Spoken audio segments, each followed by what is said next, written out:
and get started. Hello, hello, hello. Just give it another minute because I delayed a few people there. Apologies. Oh, we're kicking off with Sara. Hurrah! Irish wedding vlog. Okay, I'm gonna get my pen and paper.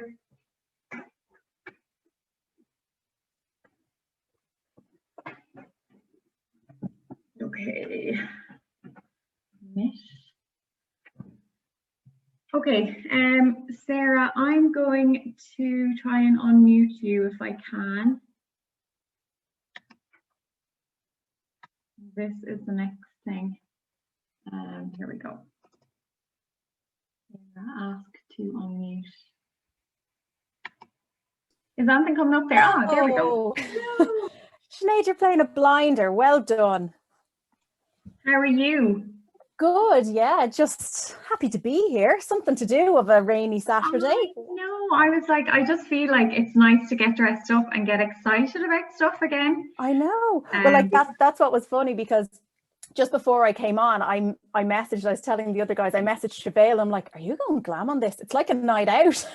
She's like, yeah. And I'm like, oh no. So good. Yeah. It's a lovely occasion. Yeah, absolutely. Sorry, I'm just going to close this down now as well. I have to keep an eye on the waiting room as well. So I'll just keep that up the side. I'm going to have Siobheal's husband mitered because, anyway, we were trying to get him to be co-host as well. But anyway, I don't think there's anyone else in the waiting room. I don't know. We'll have to see how it goes. Okay. So we got loads of questions in, Sara. You're going to be bombarded. So do you want to chat us through what you do and a bit about yourself and background for anyone who mightn't know you? Well, my name is Sara Kennedy and I have Irish Wedding Blog. I've had that since, oh God, about 2013-14. It was a college project. And I used to work as a wedding coordinator and have continued to work in weddings just pretty much my whole working life, and I just love them, very passionate about them. So I concentrate really on Ireland and I like to look for inspiration everywhere, but I particularly love just the wedding community in Ireland, all of our suppliers, and I suppose particularly over the last few months, given that COVID has been so difficult and it's been such a roller coaster. I suppose wherever I could share my knowledge, I've done that, you know. Particularly there's a lot that are incredibly stressed out, and Sinead, you know yourself, it's such that uncertainty, it's so tough. So I've just been on hand to just kind of row in with a little bit of advice and guidance and kind of help people see in a very quick, snappy way the answer, because it is very hard to get answers. You know, you're going to HSE websites and you're trying to understand here, your venue doesn't know because they're getting the same information by the time you get it, and it's just a minefield. So I try to just break it down, make it simple, and I've always done that, even pre-COVID, the whole wedding booking and shopping process. I've always been very passionate about making sure you're getting the best value and thinking in the right way when you go to book several things. So I suppose that's really what I do. Sorry, there's loads coming in through the waiting room again. That's all right. I'm so sorry. It's just the doorbell won't stop ringing. The doorbell won't. How do I stop the doorbell? Mother of God. Someone help me. Okay, hold on. We'll get this. Sorry, Sara. Just let them build up and then do a big blast of. Yes. No, I have it there. I've muted that part of the sound. Everyone's coming in. Fair play. But yeah, it's definitely been so stressful, and I'm sure you have so many brides coming to you, Sara, being like, "What am I going to do? What should I do?" And like, no one has the answers, unfortunately. No, and this is the hard part. Like, you'd love to know, and I suppose the big thing that's been asked of me is like, what are the numbers going to be? Sure, I don't have a clue. Like, you know, you're hearing Leo on one side saying, and Simon Harris, who I tend to tune into that little bit more, I suppose, but they're kind of talking about, you know, the bigger numbers and so on. And Sinead, look, you're working in it, like you see how hard it is. And then we see Luke O'Neill coming out this morning saying we'll all be back in beer gardens by June. So it's just really. I love him. If anyone doesn't follow him, he's so positive. And Johnson and Johnson have confirmed their vaccines. That's 2 more new vaccines as well. It is. It's so positive. And like, this is the thing. But the bottom line is, the politicians don't know, the health people don't know, we don't know, and I certainly don't know. And I do. I would probably get on average you know, 20 to 30 messages a day going, what do you think May is going to be? What do I think 2022 is? What I would say to 2022 is don't worry, like we've a long way to go. So just kind of drown out that what are the numbers going to be noise. Go as you're planning on going, but just be ready if you, when we know the landscape a little bit better, you can then deal with what's put in front of you. But those who are in 2021, you know, I'm seeing a good few that are saying, oh, I'm going to postpone. You may not need to do that either. So it's, I think, that's good to hear. Where we're at the moment, Sinead, is we're in the doom, we're in the pits of it at the moment. So making a decision now is actually probably not the best time, particularly if you're later in the summer and so on. We still have to get to March, and March, if we're going the way we're going and they're saying we're doing what we're meant to do, there could be a lot more positivity to come. So I would just be level. Nobody knows. It's all speculation. Just go with the flow. Just be ready to just make your decisions when you have the information of how it's going to affect you. Yeah, I feel like as well, I knew in my head 2021 was the start was going to be really, really difficult because Christmas, and there was a massive build up. And I just knew in my head, I did kind of write off the first 3 months. I thought they were going to be difficult, but I don't know. I think being at January and the darker nights and the news, like I feel like the media go to town on this numbers thing, and it drives me insane because I'm like, they are people like this. It's just so, it's like it's glorified or something. It's draining. And the thing I would say is, look, this is tough on everyone. Like, you know, I'm generally quite like, I suppose because I'm busy, I'm generally okay with this lockdown. But even last week in particular, I just felt it. So that layered on with the wedding, and then thinking of all the things you should be doing or can't have, it's not going to serve you anything. So it's like, take the joy where you can get it. Like things like this are brilliant, Sinead. So like hats off. This is just brilliant. Okay. So like this is actually, you know, more fun than turning up to, you know, one of the wedding fairs almost, you know, because it's just about what you're wearing, and you can have your slippers under the table. This is it, cup of tea in hand. It's great. So take the joy where you can. And look, it is a difficult road and people are feeling it. And particularly those who are getting married over the next few weeks as well. It's just, you know, it's such an undertaking, but all is not lost. And what I will say is, even if you go ahead and have your small wedding now, if you feel deprived, come back next year and have the party. Right? There's no rules to this. Suit yourselves. It doesn't have to be a closed book. I personally, from everybody that's coming to me, particularly those who are around the 25 number, they were very happy with their 25, and they may have an informal party in their local whatever when the time is right. But just take the joy where you can, take the fun, indulge in the inspiration, do all of those things, and just kind of almost drown out the noise. Stop looking at the news, the numbers, you know, the death rate, the this rate, that rate. It'll come. It'll be fine. And I think as well, not everyone is in a position to postpone. Like I think that's you know, that's something as well. It's difficult for people, you know. They're locked in certain contracts, you know, and as well, like if you think about it, and I'm speaking from my own experience, getting married was like that step to planning my family. And it's not for everyone. Some people have their family and some people don't. But for me, getting married was like, okay, I really want to start this process in the next year. So getting married at that time was like, that's what I'm going to do. And as well, my career, I was making a big change in my career. So I was like, that was a non-negotiable date for me. So, you know, so there's all those different things. Don't put your life on hold for one day either, because the marriage is more important, and, you know, getting through life with that, you know. Absolutely. Yeah, no, I think that's really nice to hear. I'm going to pull up some questions.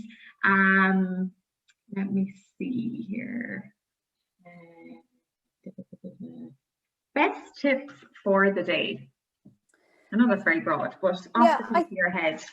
So the best tips for the days, so it all depends, like a lot of it is down to the pre-work you do, right? So getting all of that pre-work done, dusted, getting that, and just hand yourself over to your suppliers, right? They know what they're doing. So don't you take on this responsibility that you need to know every step of the way on the day, right? You don't. You will be brought on a lovely journey. The big thing I would say is, you know, surround yourself with good people, have a nice plan, and delegate out to other people to have a nice plan in place on the morning of, so it's relaxed, and let other people take that coordination piece of, you know, flowers arriving at this time, pay this person at that time, take that out, but also be really, really present. Check in with yourself. And I know this sounds very airy-fairy, but it's so true. You will look back on your wedding video and photographs and go, oh God, was I even there? So it's a very short window of time. just gather yourself. So when you're getting your hair done, and even if it's a case of take pictures yourself on your phone throughout the day, because it's so hard, it's so exciting, regardless of whether you're going with 6 people or 6,000 people. It's such an exciting morning, and it's all about you and your husband or whatever to be. You just literally check it, remind yourself, set something on your phone to just go look around and take it in. I just remember that moment at the morning went like that, right? And everything that could go wrong, there were certain things that went wrong. But I just remember getting to the top of the aisle, and I remember just saying to myself, look around you and look at this. And I still have that memory in my head where I stopped and looked, and naturally was like, there are the flowers, because I didn't even see the church pews as I walked. You don't see this stuff, right? It's like nothing matters once you're up there. So just stop and pause and actually just, you know, open your eyes and go, feel it, you know. And that's really important, because that is just the most beautiful feeling on the day, when you look behind in your ceremony, or you're at your, you know, whatever it is, you're at the top table. And that was the other thing, at the top table for me, because we did a DIY wedding, it was so utterly stressful. And I was really, because I come from a hospitality background, so I'm used to running things. So like I was there going, oh, is that the right knife on the table? And is that person sitting? And, you know, I had all that. But when I sat at the top table and I looked down and I saw everyone was eating and happy and chatting, I just felt this wave of like, and I'm done. That's it. My job here is done. I was absolutely slaughtered by that stage. So it's just really important to mentally make note of the really lovely times during the day, and just feel that. Everything else will be fine. I think that's fab. Okay, perfect. Let me see what else.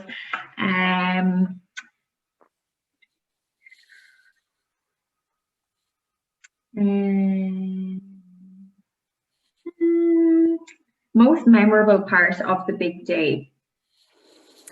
I think it's different for everyone.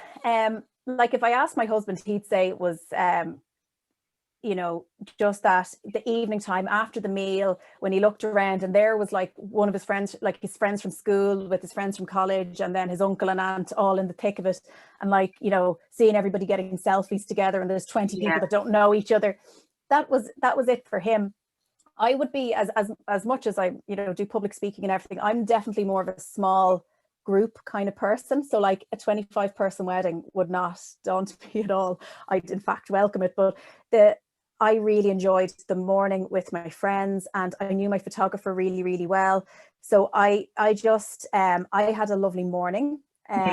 But for me, it was actually like on the day, great. It was great to see everyone. I had a ball. I absolutely had a ball. But for me, when I look back, it was actually the build up and the day before, you know, everything arriving, my best friend home from England, handing him over the clipboard, and him like taking the realms of like coordinating everything, and just seeing, you know, all of Owen's family, because we got married down in his granny's dance hall.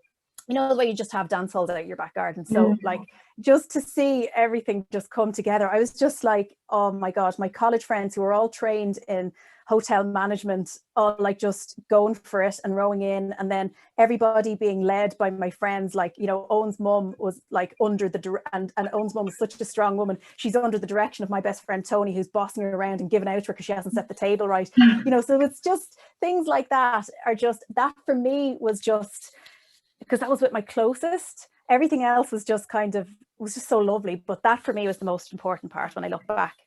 Okay.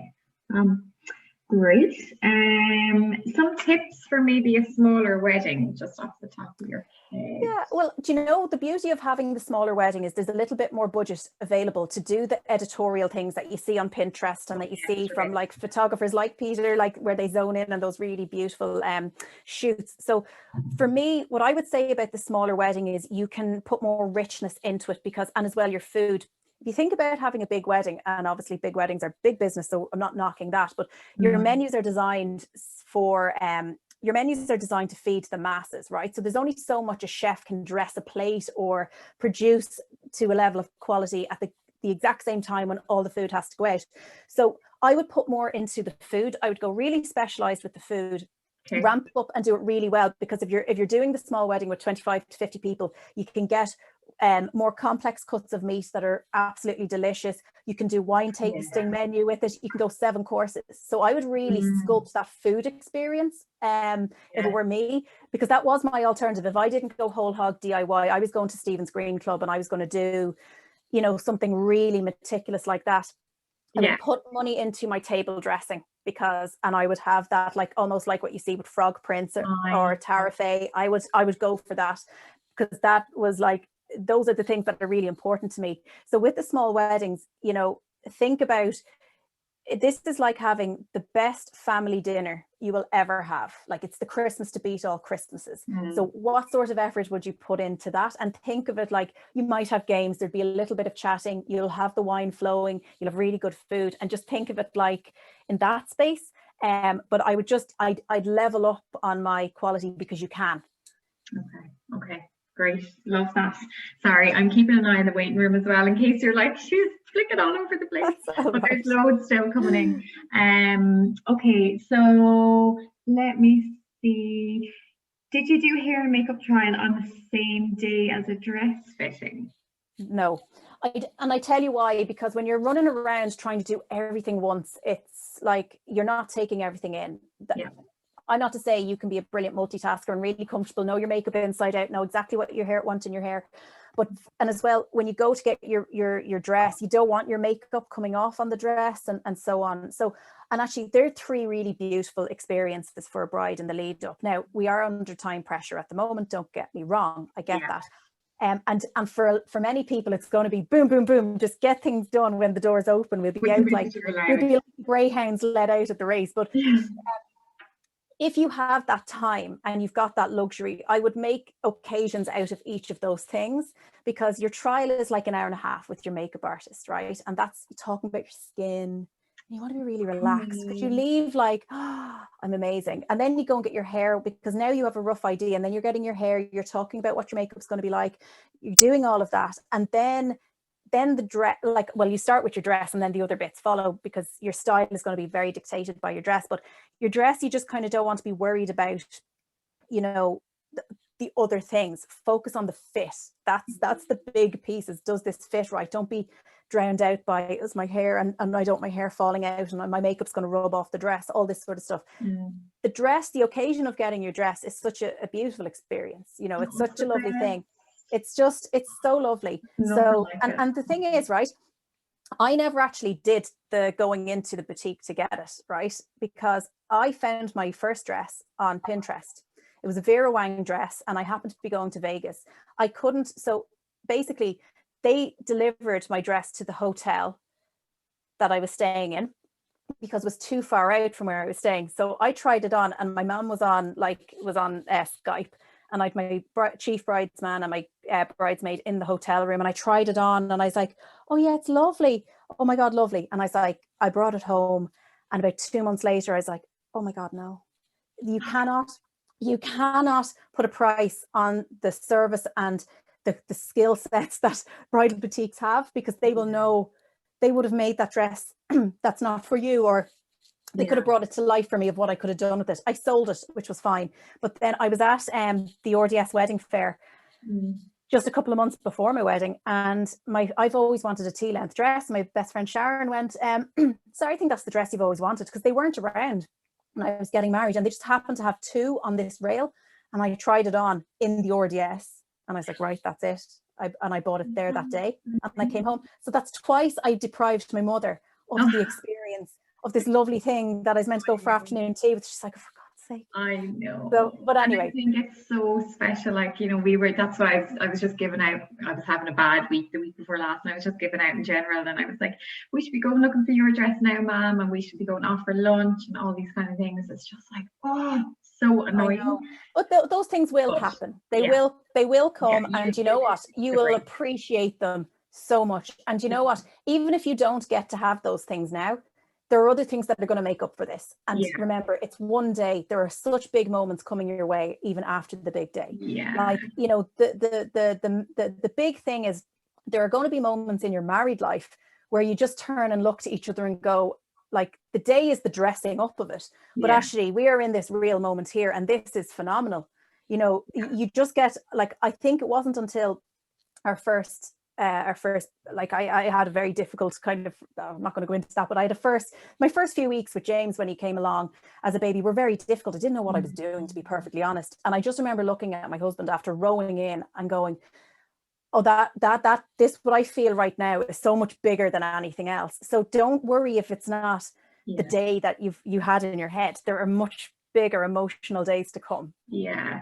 And I think I found that with the pre-marriage course, it was actually really nice to have those couple of hours to sit down and chat about life and the future and not be so stressed over like trying to get to Spain or trying to cut numbers or trying to get a suit in town. Like it was actually really special. And we're like, they make you do things like what you see in your partner, vice versa. And it's just really, really nice. It's such a good, and even if it's not, even if you're, because the church will demand that you do it, right? But even if you don't, right, go down the church route, I strongly recommend doing it. I got so much out of it. Now, I didn't do the Accord one. I think I went to Avalon, which are less on that religious side. But basically, they ask you the question: if your parents got sick, could they live with you? Like, and we had to have that discussion and go, and what happens if this, and what happens if you come up against that? But it also highlighted how both of us manage conflict. And I'm a silent treater, which really gets to him. But now I recognize that, so I can't use it as weaponry ananymore because we're both on the same page about I think we're both a bit silent, which is not oh great. God, you could go on for weeks out silencing each other. I know, but it's really good because, you know, that is the important stuff, is actually to look at yourself in the mirror to go, are we on the same page about stuff? You know, and the real stuff, the real stuff, you know, but definitely highly recommend doing it. So good. Gifts for mother of the bride. Yes. You can think about the clothes or just kind of, you know, how they can row in at this time, or well, even just maybe on the day, if you're giving something to the mother of the bride, like any idea of a gift or something. I think personally you can't go wrong.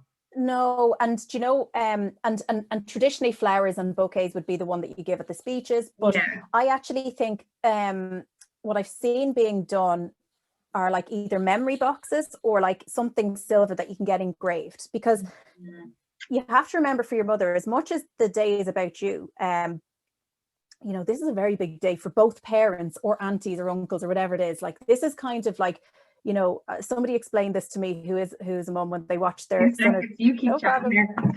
Somebody explained when they saw their son get married, was just like that for them was such a huge day because they built them up to be a strong adult to be able to now go get married and be independent. So so marking that day, it's as big a day for them as it is for you. But in terms of jobs, I get asked a lot, what sort of job could I give my mother on the day of the wedding? You need to look at your parents as guest relations managers. Like, their job is to mingle, like that's, and to lap up the glory of, you know, of the success of their sons and daughters having a beautiful day. But delegating out and just asking them just to, you know, be on point with the mingling, making sure people are happy, and just kind of giving you that little bit of a bridge as well, but ultimately to enjoy themselves.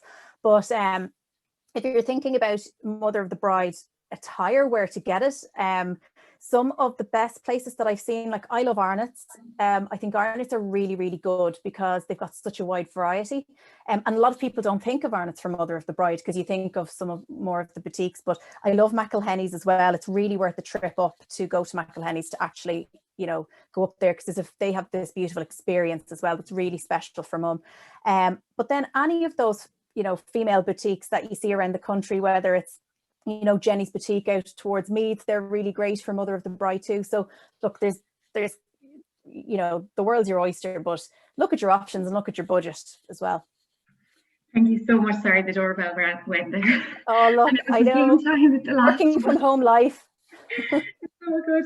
Sarah, is there any advice then, just kind of, I suppose, wrapping things up, or like what would you say to brides at the minute? I know you spoke briefly at the start there to say kind of, you know, don't give up, like there still is hope. I suppose if people aren't in a position to postpone, what would you be thinking? Or I think like many, and I know Sinead, you've talked about this, is there's many at the moment that feel like the joy is taken out of it, right? And if I just kind of concentrate even on that part, and I've kind of said this the whole way through, is you have to look for the positive where you can find it and look for the fun. You can still do certain things virtually, whether it's checking in with your bridal troupe on a Zoom call, whether it's, you know, still building those mood boards and enjoying that, and having time as a couple to, you know, shop online and look at the, you know, oh, here, let's do our virtual appointment with our venue. There's actually some really good positives with this at the moment. And I keep saying at the moment, but there's like, you have time, you know, to really drill down and think about the things that you want, to research and choose the vendors that are the right fit for you.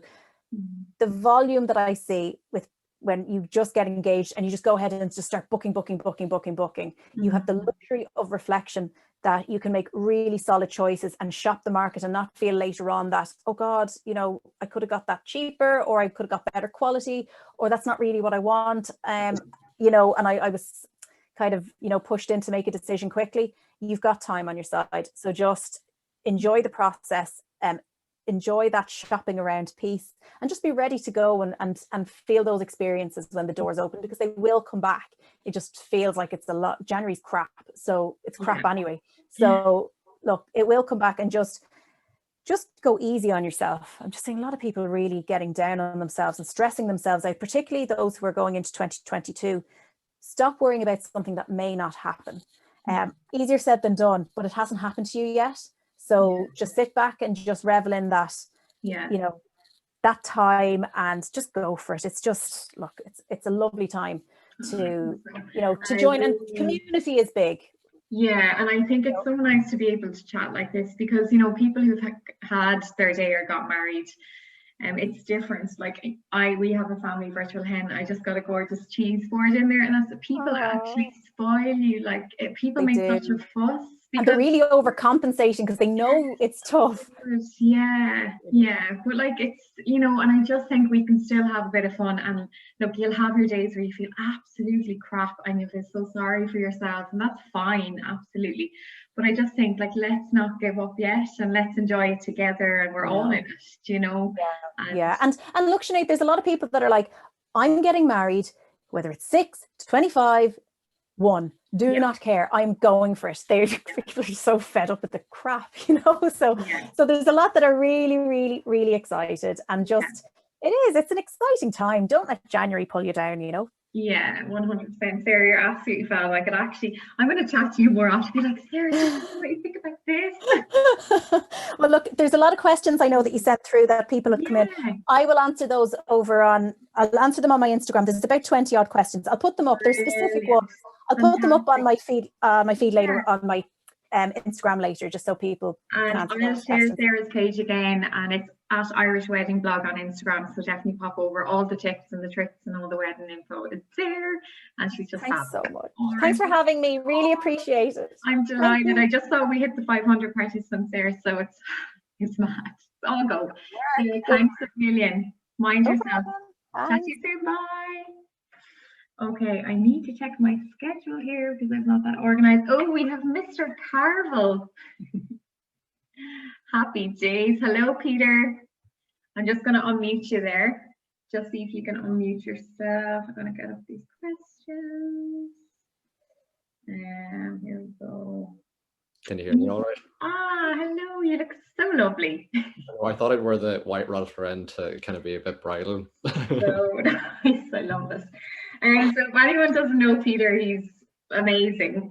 I first met Peter. I'm going to do a little intro because, you know, I first met Peter like 3 or 4 years ago.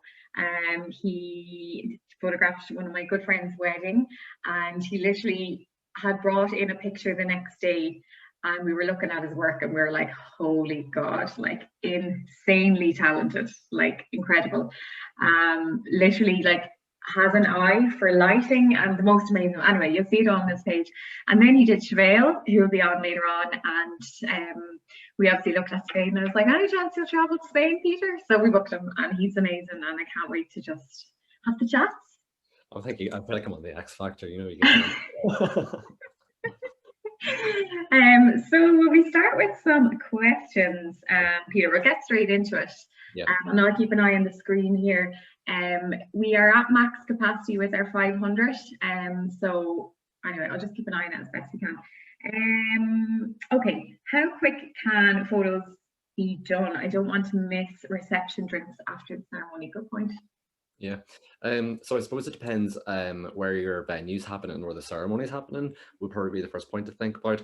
If you're having the ceremony on site, you know, so I suppose anyone that's planning their wedding day and trying to sort of create a timeline, it's good to try to factor in at least maybe half an hour to 40 minutes for couple photos that can be done in you know, a lot quicker. And also if my it's so windy here, I don't know what it's like up where you are, so if the audio cracks in or not, you know, just tell me to come back.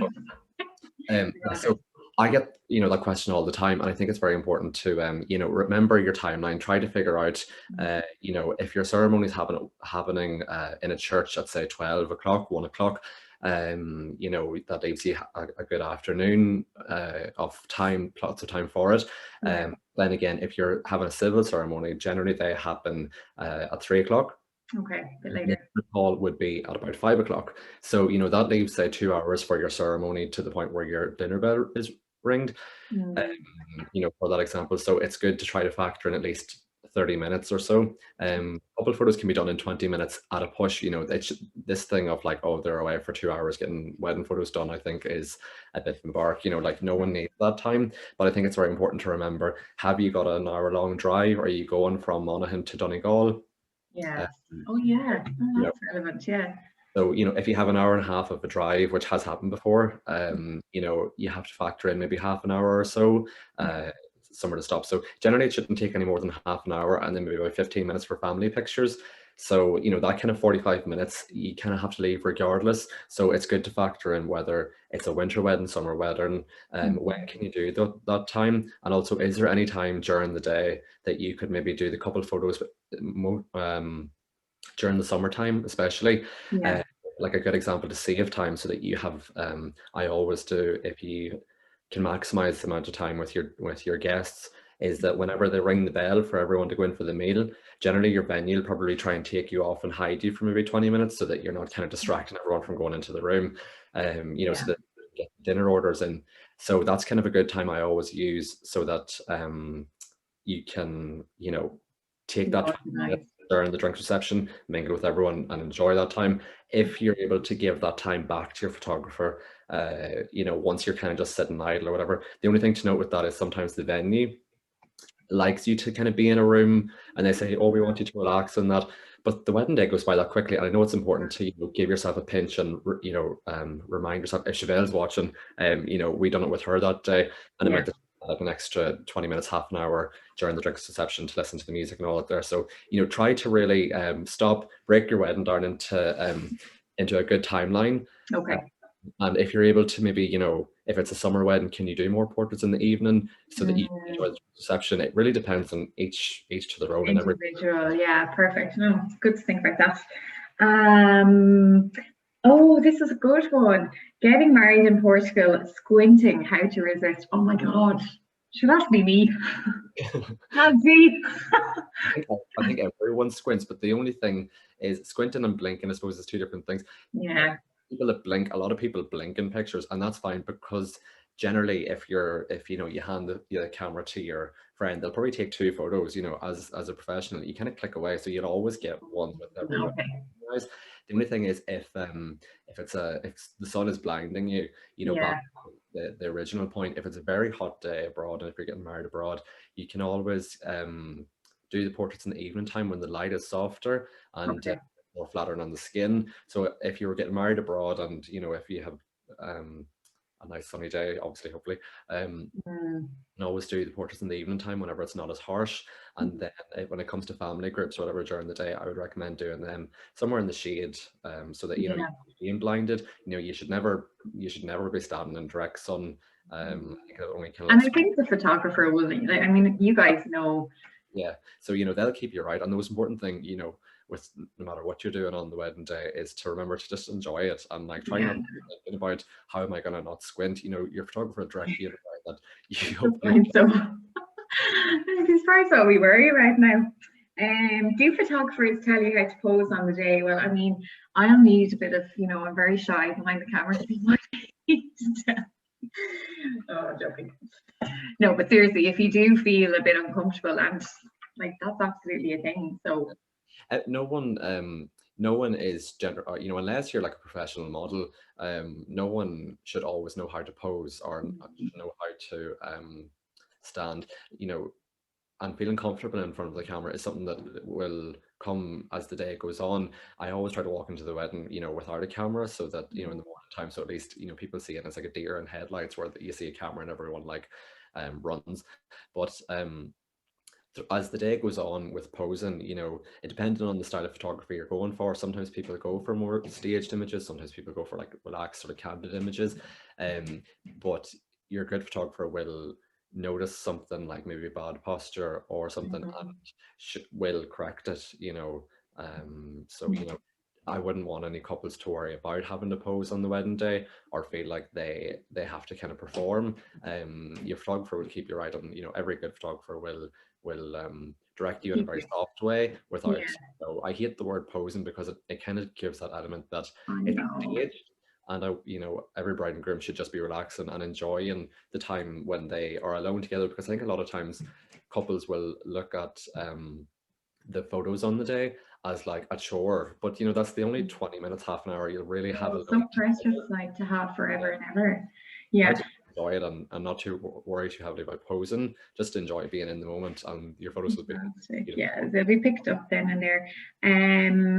What's the one shot that you don't want to miss?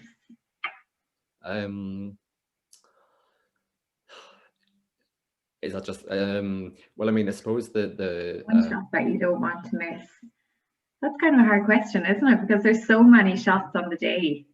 I suppose the only thing is, when it comes to formal group images, I know I had a quick scan of the questions that you sent. Yeah. People were saying, what's the absolute photos, you know, you should ask for, or should you give like a list of photos? Okay. You know, I think every photographer, I don't think you should necessarily give a list, you know, like or like a PDF. But what I do, for example, is I send on a pre-wedding form 6 weeks before the wedding, and it has like, you know, everything from phone numbers, address, times, everything like that there. Yeah. The family politics. So, you know, if like, you know, your parents are separated or whatever, because, you know, you need to know how to like navigate that and, you know, keep everyone nice and afloat. 100%. And when it comes to say like, you know, photos that you don't want to miss or whatever, I think so I have like the list of photos, and it sort of starts with, let's say, bride and just her mum, bride and just her dad, bride and her mum and dad, and you know, it's very detailed. So the way I made it is that it's so detailed that very rarely does anyone add on to it. And then at the very bottom there's a section where you can add in any pictures you like. Like I would probably die if I didn't get a picture on my wedding day with my godmother, because we're very close. Of course, yeah. You know, there's a section at the bottom if there's anyone, you know, yes, and you don't probably think of those things on the day because they're so flustered as well. So that's really good. That. So if it's written down, you know, I'll never leave a wedding, because sometimes, you know, if a very busy wedding day has happened, you know, during the meal I'll pop in and say, where is Agnes? Yeah. And I'm like, because obviously, you know, your wedding photographer doesn't know who everyone is. So it's know. To let them. I know. So I'll, you know, pop in and we can do that during the day or whatever. So if it's written, your photographer won't forget about it, but there is people that will go off to the room and sink an egg and won't be in any of the photos because they were away off, or you know, like away walking around. Yeah. So it's 9 times out of 10 you do get a picture of absolutely everyone at the wedding, but if you'd like a nice formal picture with someone, it's good to have it written down so that your photographer can. Okay, that's really good tip. I'm not great on Zoom, this is just a side note, but participants are dropping and coming in, so I don't know if I'm letting people in because we're at the max. Am I removing people? So drop it in the message box if I am. But anyway, I'm just trying to keep track of that there as well. Okay, January 2022 bride, worried about light for photos, church at 12, venue 10-minute drive. Yeah, I think you're fine. You know, you're grand, because depending on the venue, the biggest concern I would have there is depending on your venue. If it's a really rubbish day, does the venue allow all weather situations? You know, if you're getting married in you know, a castle or somewhere, you'll always have those lovely backdrops. But if it's January, the weather can be very hit and miss. So although it might be bright outside, it could be, then again, it's the same for weddings all year round, unless you're getting married abroad. You have to kind of expect those things. But the ceremony is at 12 o'clock. So say it's finished for, you know, just after 1, you know, you have the whole afternoon and you'll be fine. Absolutely, it's a good time, 100%. I love this question. The wedding photos couples love afterwards, but never think to ask for. Sorry, you kind of broke up a wee bit. Can you? The wedding photos couples love afterwards, but never think to ask for at that time. It's probably a hard one to think of on the spot. Did you circle this question? It's so hard to know, because a lot of the times people love, like, you know, say we have the golden shot or whatever, you know, the rain one in the forest with the light coming in, it's all majestic and fabulous. But a lot of times I think people, especially on the wedding day, you know, if someone, I hate being morbid, like, but sure, I'm Irish, we all are. You know, 9 times out of 10, I guarantee you, the one that you will search for is the one if your great aunt has passed something or whatever it might be. So, you know, although the day after you might think, I look beautiful, look at me, I look, you know, flick the hair back, I look stunning, I'm gonna Instagram that, I'm gonna get all the likes. But like, it's actually the one of you giving maybe your mom a squeeze out, or, you know, that you'll probably love more. You know, so it's very each to their own, and I think it's the safest thing you should do is book someone where you're going to get your like very fabulous photos of you and your, you know, the couple together, but who can also spend time making sure that you have lots of lovely quality images of your family all dressed up, and that, you know. But I do love, there's one photo that I really do love to do, is where the bride and her dad see each other for the first time after she's got the dress on and stuff. And I'm never done like kicking everyone out of the room, because I just want it to be like a really intimate kind of moment. You know, and it's all, I remember that at Siobheal's, it was like we were all emotional wreck, but like I think that's so special. You know, that you know, the last photo before a bride walks down the aisle, of you know, them looking kind of over the shoulders at each other. It doesn't happen all the time, because sometimes you know, it could be a massive cathedral and, you know, there's like a blistering rain outside and, you know, you just have to get everyone in. But you know, I really love that kind of, I just love reaction shots. I know. But the thing is, I think people always see natural photos and they think, oh, that's very natural, but like a lot of the time it's kind of half orchestrated. I'm like, will you stand in that corner and Dad, come on and give her a big hug. But you know, those photos are really always they're so special to have forever. Like, oh my god, I'm getting so excited again. Great. Are you free? Okay, so yes, this is a good one, and I saw something there about people kind of their fiancés feeling shy. I'm like, it's not easy. Like, it's definitely, especially look, like now the lads are kind of like, oh Jesus. But is an engagement shoot shortly before the wedding worth it? And I 100% think it is. Yeah. How did you find? I'll actually sort of say it back to you, because you know, we've had the experience together. How do you feel like the engagement shoot? Although you're used to the camera and being, you know, stuff, how did you find the engagement shoot with a partner? Because you know, Eamon's very shy sometimes. I'm like, you see, do you know what, we were both actually really awkward at the start, and it's funny because you think you'd be absolutely fine because maybe one person might be used to, and he wouldn't be the worst either, actually, in fairness to him. But we were definitely awkward. It took us a while to warm up, but I mean, you were great, like, and we got the most incredible pictures again. But I definitely think for just knowing what to expect and what to kind of know what you might need to do or what way, I definitely think an engagement shoot. Yeah, an engagement shoot's a great way, especially if one or both of you are nervous. You know, it is like, and anyone who doesn't get an engagement shoot though, it'll always be fine on the day, because you'll have all the regalia on, you know, flowers, everything. So just because you didn't get one, it's not the end of the world, because I know like a lot of people sometimes run out of time and they don't get around to it. But an engagement shoot's a great way of just getting comfortable in front of the camera, and also getting a chance to get to know your photographer, because like I always like to meet couples for a coffee if I haven't got a chance, or Skype. But like it is different meeting someone for a coffee and being photographed by them. So it's a nice chance to try to, you know, get to know the photographer, see their way of, you know, their like their bad dad jokes or whatever, you know. So yeah, it's definitely a good chance to get comfortable. So if you're able to book one, I definitely would. And also, it's nice to have a different selection of images where they're more relaxed and casual, rather than you walk into someone's house and it's like splash and wedding photos all around the walls. Yeah, and we used ours actually for the save the dates, and they're gorgeous as well. Like we got some framed, but they're really, really lovely to have, but really fast. Okay, let me see. Okay, should I have a list of photos? Oh yeah, we spoke about that. It's probably a good idea to say as well, sometimes couples will say, oh, we seen photos a few years ago at a wedding, at a friend's wedding, and we really liked, you know, that kind of one. So sometimes people say to me, is it rude of us to send you pictures? And I, you know, I don't think so. I'm always happy to have a look, you know, what, and see what people like, because, you know, the most important thing is to make people happy. And if you kind of have an idea of what you like, you should always, you know, feel free to send it to your photographer. The only thing is, if you're sending like a very different style to someone who's, you know, the polar opposite, it's kind of a bit of a juxtaposition. But you know, if anyone has that, you know, Pinterest image in their head that they've always kind of liked, maybe the idea of the pose, or, you know, maybe they've seen a blog. A blogger. A blogger's wedding. No, more times out of 10, they're like, this even, like, you know, it's a celebrity's wedding photo or whatever, and they maybe like the idea.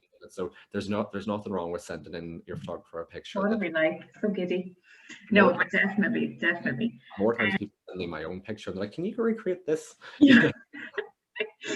Does anyone want to ask any questions there for us while we're here? Because we have a few more minutes, and then I know Una is up next. I don't want to keep her too long. Let me just check here now. Sorry, I'm just. It was crazy at the start there on 1140. Okay, our wedding album still is popular. We'll take that and then we'll finish up.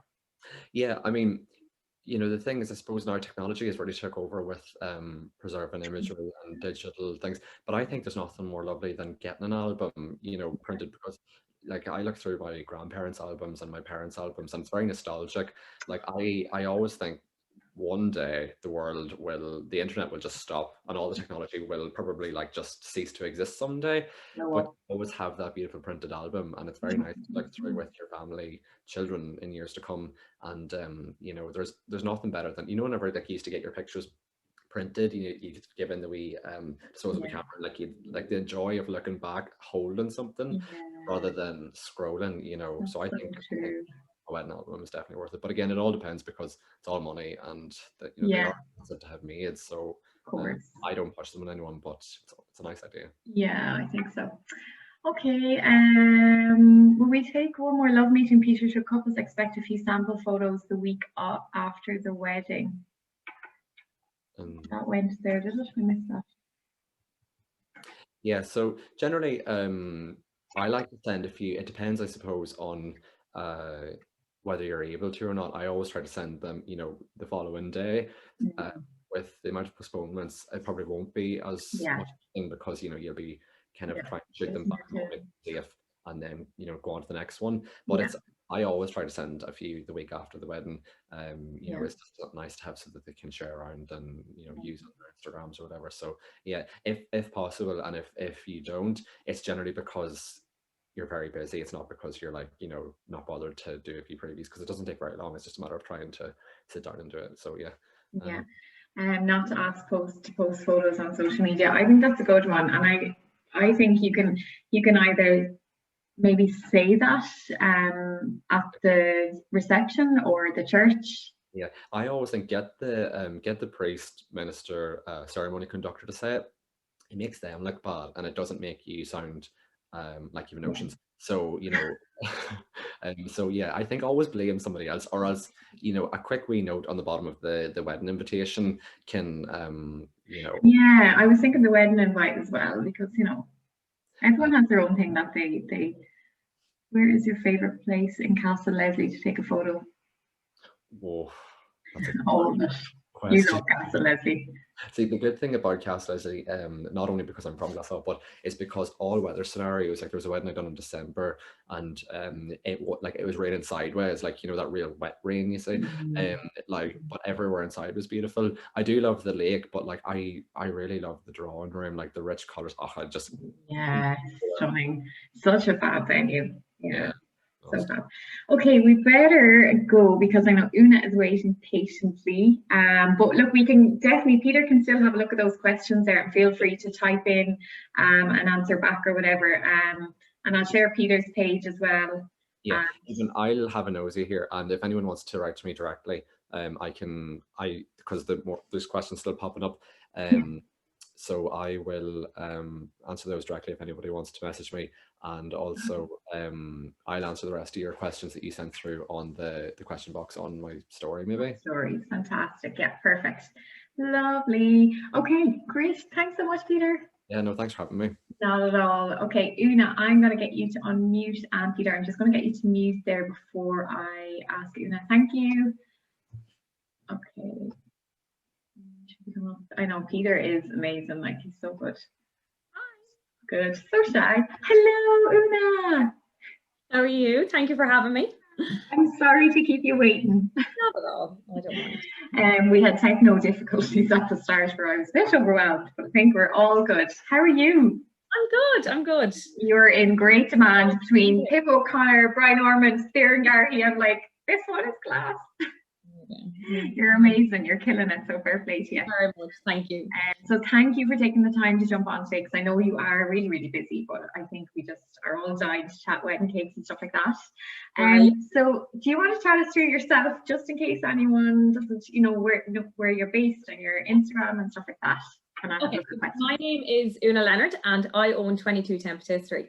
It's a cafe, bakery, kind of in the Midlands in Mullingar, and we specialise in wedding cakes. How long am I making wedding cakes now?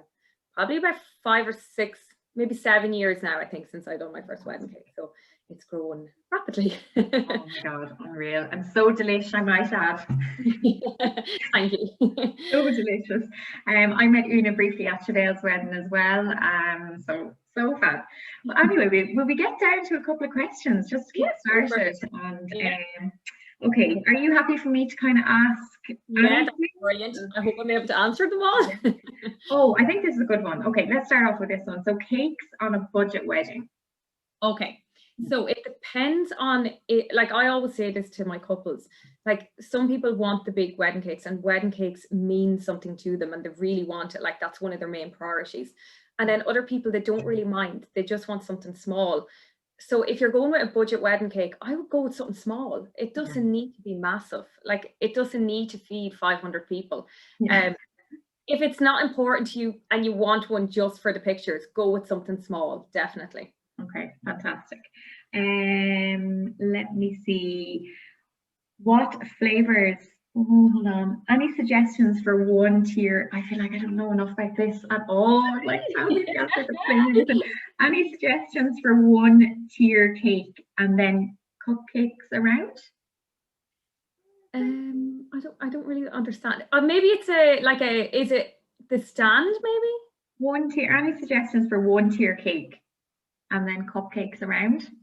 Yeah, you can do that. Like you can do a one tier cake like sitting on the top of a stand. So there's certain stands that you can buy for it, and it's like a small stand, and then you can put the cupcakes on layers around it. That's definitely an option. Yeah. Okay, great. We got loads here, so bear with me till I pick in. Okay, what's on trend for 2021? I like this. Yeah. Okay, so I was actually like looking this up. It's very hard to know what's on trend because we missed a full year of trends. So you're kind of wondering, like, is it still going to be the same as what we had last year, but it just never happened? And is it going forward? But I definitely see a massive trend of dried flowers on cakes. I don't know if anybody's seen this, but I love it. It's deadly. So it's kind of more boohoo kind of looked, kind of rustic cakes and dried flowers for definite. Fantastic. Okay. How to pick a cake? Does it have to have a theme? I think that's very individual though, isn't it? I mean, it depends on a lot of things. Yeah, definitely. I think most people probably pick their cakes from looking at Instagram. Like they pick everything else for weddings. It's literally like Instagram or Pinterest or anything like that. So it's what you like, what's nice to your eye. Like you don't have to go with your exact theme that you're going with for your wedding. But I do recommend if you are putting flowers or something like that on your cake to use the same color and the theme that you're going with throughout the wedding. Okay. But yeah, it's completely up to yourself. Fantastic. Personalized cake toppers. Yes. Do you do them or? We don't do personalized cake toppers, Okay. but I do. Maybe some other people can recommend where they have got some before, but I always send people to Sugar Sisters. Okay. Based in Maynooth. I'll have to double check, but it's online and you can order your topper personalized made, and I think it takes about 4 or 5 days. Okay. In around 20 to 30 euro, depending on how much you want to spend on it. Now that's the sticks, the ones that you put into it, and it is Mr. and Mrs. or whatever. You can put your name on it as well. You can personalize, yeah. I haven't seen many people going with the bride and groom on top. I think they're so expensive. Are they? Oh, I feel like I haven't got that far yet. I'm like, I don't know. They're like made of clay, and you have to get specialized people to make them, and like they're hundreds to try and get all the detail on them.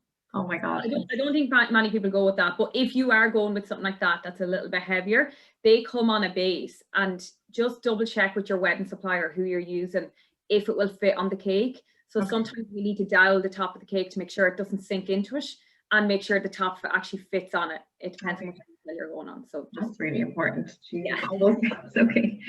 Let me see. I see somebody said Etsy has everything. Yeah, if you have time. Yeah, they can be slow to deliver. Yeah, definitely, they're good. Yeah. How to cater for a taste that kind of suits everyone? I mean, if you're going with a cake, what's the most popular or safe choice?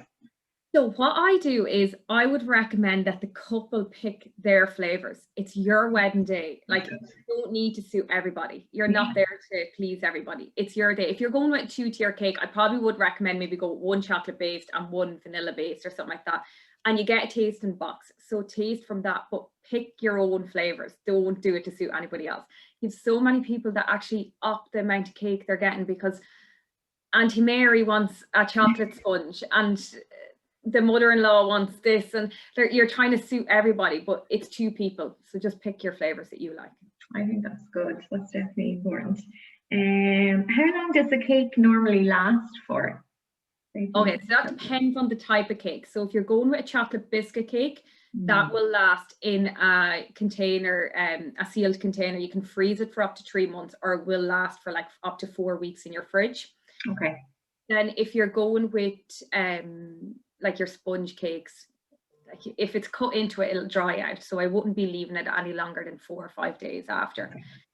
Also know if you're having a buttercream cake, the butter on the outside of your cake can actually go sour after a couple of days.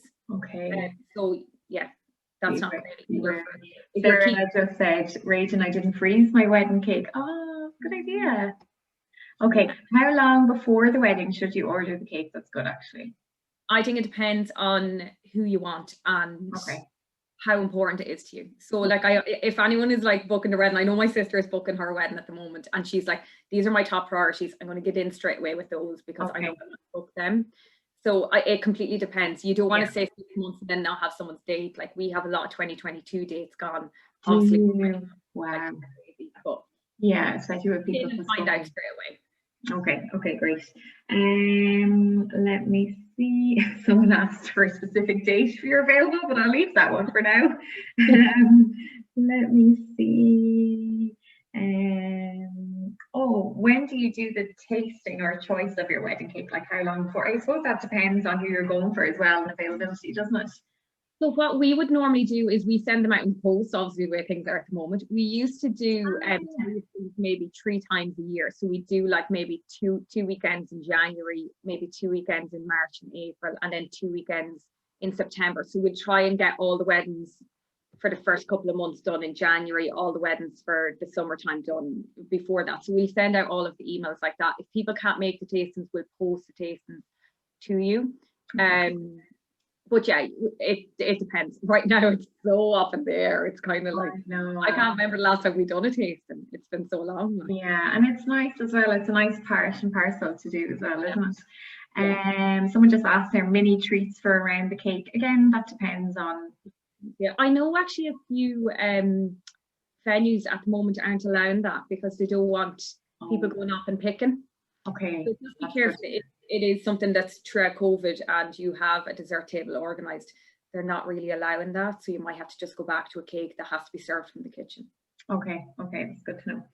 Let me see. Do you want to give us any like top tips off the top of your head? Yeah, I actually have a few questions here as well, and I'm after seeing more coming in there. I see about fake cakes. A lot of people have asked me about that, and that message has come in quite a bit.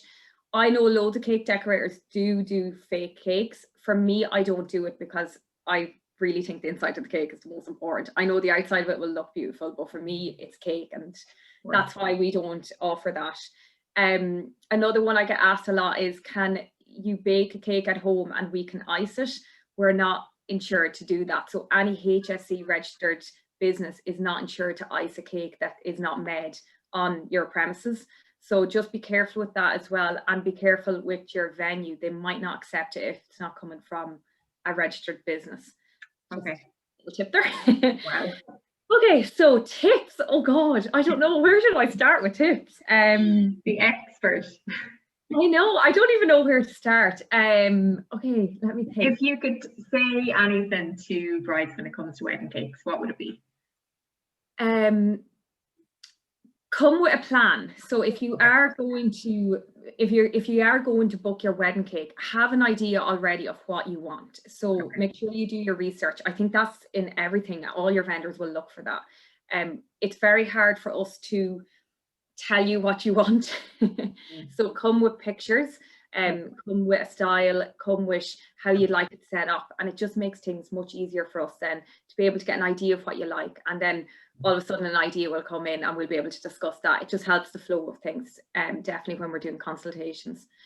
Definitely keep an eye on your numbers. So just that will help as well with not having so much wasted cake afterwards. Yeah, we'll be able to. That's a big thing now as well, isn't it? Obviously with numbers and stuff. We'll be able to recommend size cakes and everything. Another thing is actually for serving the cake. I always say to my couples, if you can, and like if you're in your hotel or your venue, we all know the table full of lads that are just going to drink and the cake's going to be left there. Don't put cake on that table because it's not going to be it. It's just going to be messed around. So it'll be wasted. I would say put it all on the aunties' tables or move it around. Don't be just throwing it in the bin at the end of the night. That's so true, because the last thing you want to see it is being, thrown back into a kitchen or something. Okay, will we take one other question? What do you think of brides making their own cake? I mean, if you can. Oh God, if you can, you can. But I've got so many brides that can do that. But look, sometimes the cake is not that important, and I don't mean as in if it does get messed up, it doesn't mean your day can't go ahead. So if it is something you want to do and you want to try and do, stick to making a chocolate biscuit cake or something along them lines, because you can have it done a week in advance and then you're not worrying about it. And keep the decoration simple. Don't go onto Pinterest when you're trying to pick your wedding cake that you're going to decorate yourself. Just keep something really simple. Just think fresh flowers and a biscuit cake and you cannot go wrong. Okay, fab. Lovely. Right, great.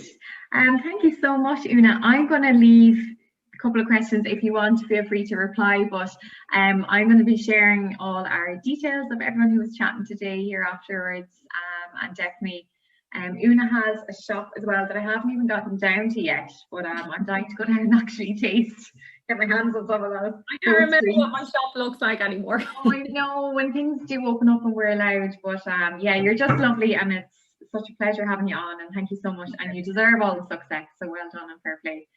Thank you. We'll chat to you soon. Take care. Bye. Okay, we have Danielle. Let me see. Where are you, Danielle? Okay, just ask Danielle to unmute there. Oh, let me see. Hello. Danielle. Hi, can you hear me? How are you? I'm good. How are you? I'm good. I am good. Really enjoying this. I know, it's going great. I can't believe how many people are here. I know, it's amazing. I think it's so nice to get the chat going and help loads of people along the way. And Oh, absolutely. It's so funny. I was so nervous coming on to this, and like, you know, you speak to thousands of people on your Instagram and it's just so different because it's just you looking into your screen, whereas when you can actually see everybody in front of you, you're like, oh my God. It's mad. It's mad. But people really appreciate, and I think it's so nice to get chatting to people. And of course you, Danielle, like went through the whole rigmarole last year of like initially due to get married at the start of the year. Danielle's a teacher as well, and she's gorgeous style, beautiful page, but I'll share all that afterwards as well. But I think we're dying to just know, talk us through what happened and kind of how you found everything, and be as honest as you want. You want the long version? Or give us the long version. Do it. We all need to know. 2020. Right. Basically, we got engaged in 2018 in Sorrento. And we had always said that we kind of wanted to get married straight, you know, like within a year kind of getting engaged. Okay. And we obviously then when we got engaged, we started looking at venues, but just with availability and things like that, it was just kind of a nightmare. So the venue that we wanted wasn't available. So the earliest date that we could get, especially being a teacher, it's a little bit harder because you're limited. Like the holidays are brilliant, but you're limited then to, I suppose, like the time of year that it suits. And, you know, unless you're kind of going to do it in the summer, you know, when you're off anyway. But so basically we had looked at the venue I wanted originally was Ballymacarbhy Village, and they didn't have any availability for dates that suited. So I ended up booking into a different venue for April, 18th of April. And it just never, like, it's really weird in hindsight, looking back on it now, it just never sat right. And I never got excited talking about the venue. Like if anybody asked me where I was getting married, I almost didn't want to say, and not that there was anything wrong with the venue, it just it didn't excite me. And I kind of felt like I just picked it because it was convenient. Sick of going to places and looking at availability. So but when all of this then happened, so like we were 3 weeks before the wedding, and everything came to Ireland essentially. Yeah, like I was just saying to my other two friends, Laura and Gina, we were saying my hen is coming up in a year. My hen was the 15th of February. I remember looking at your hen. And it was the day Caroline Flack, the news came out about Caroline Flack. And I was just saying to him, like, that was the biggest headline. And we had heard about COVID, but we were like, yeah, whatever. And literally then 3 weeks later, my wedding was cancelled, and it was just a whirlwind. So we were 3 weeks. We remember going down, we had our food tasting. It was 3 weeks before. So we had that booked in and everything was kind of up in the air. So I remember getting on to the hotel and I went down. They told me to come on ahead. So we were going down for our food tasting. I was like crying on the way down in the car because I knew it wasn't going to go ahead, but they told us to come down anyway. And it was honestly probably the worst experience I've ever had, because the poor manager, like, he was after letting staff go that morning. Like, it was just, so I remember just sitting there. We did our food tasting, like, and then after that we went in to have a chat with him, and he said to me, the way it is at the moment is everything in the hotel has been cancelled up until the 17th of April. So we were the 18th. So he was like, and at that stage you could still have the 100 people. Right, okay. You know, that's when like the initial kind of everything had just kicked off. So I remember, like, just I was in an awful state, obviously, coming home, and I remember calling in my mom and dad, and we were just like, no, the right thing is to cancel. But the only thing was then you had to pick another date because so many other people had started to postpone as well. So we ended up then, I think it was like 2 or 3 days later, they had one Friday in October. So we had said, right, we'll just postpone and we'll book it in. Okay. And we kind of left it at that for. And like, you're kind of thinking the end of the year, we were all the same. We're like, it'll be grand the end of the year, like it'll be gone. Exactly. And I was even thinking, like, at the time then, when the 18th of April actually did come, everything was shut down. So we were lucky in that sense, in that I was glad, you know, I didn't say to him, oh yeah, that's grand. Like, I was glad I kind of just made that decision there and then. Yeah. To the 16th of October. But then what happened was, I kind of just put it in. I was really upset because things obviously was so close. So we had just cancelled. I was letting everybody know, and then things were arriving to the house. Like, I remember my ring box coming during the week and other bits like that from Etsy, because you know the way you have to order so far in advance. I remember all these personalized things with the date on it and everything coming to the house, and I was there sobbing my eyes out like a mad I don't woman. blame you. No judgment here. I don't blame you one bit for sobbing your eyes out. So then anyway, what happened was, this is a very long-winded story, by the way. So then I had met, it was during the summer, I went for a walk with two of my really good friends from work, and I was saying to them, I said, I was like, I really don't know. I still didn't know what to do, because I was like, I don't know if October is even going to go ahead now. And I said, I'm just still not happy with the venue. So it was in June that I got on the phone to Bellamianta, and I said to them, I was like, what's your availability? And I ended up then within a week going down. We got a private viewing. So myself and my mom went down because my hubby was in work. So we went down, and I fell in love with it all over again. It just felt right. And I just, I don't know, I can't explain it. I was like, no, this is where my wedding should be. Yeah. And she had 3 dates available. So one of them was like August time.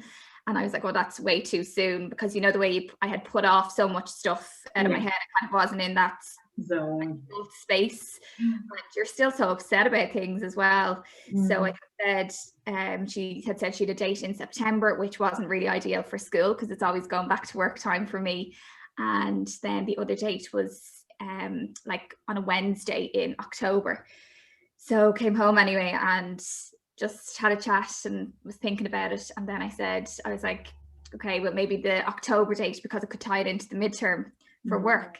And then so I had obviously then tried to get on to all the different suppliers, your band, all of that, to see if everybody else was available. So like that, some of them were, some of them weren't. So that was kind of a way up in itself. It was like, well, what's more important to you, you know, for the different dates.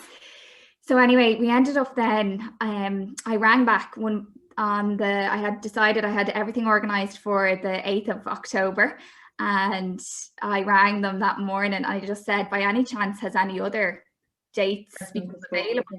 And she said, actually, somebody has just postponed Friday the 11th of September, if you want that date. So I was kind of like, look, it's not ideal with work and stuff, but I said, I don't know, something just said, yeah, that actually sounds right. I was just so eager to, I suppose, get it done at that stage. I know how bad that sounds, but you're just, you know, and you don't know what the right decision is, whether to bring it forward or to postpone it. Like, nobody can tell you, because you just don't know, that week to week, like what way everything was going to go. So we ended up then, I just said, yeah, let's go for it, the 11th of September. So booked that in and then started the prep. But I actually didn't tell hardly anybody that I was even getting married, because I was so afraid to say it out. Obviously, we had loads to think about with the guest list, because originally we had 250 people, which is huge, like typical big Irish wedding. We're both the youngest of 5 in our family.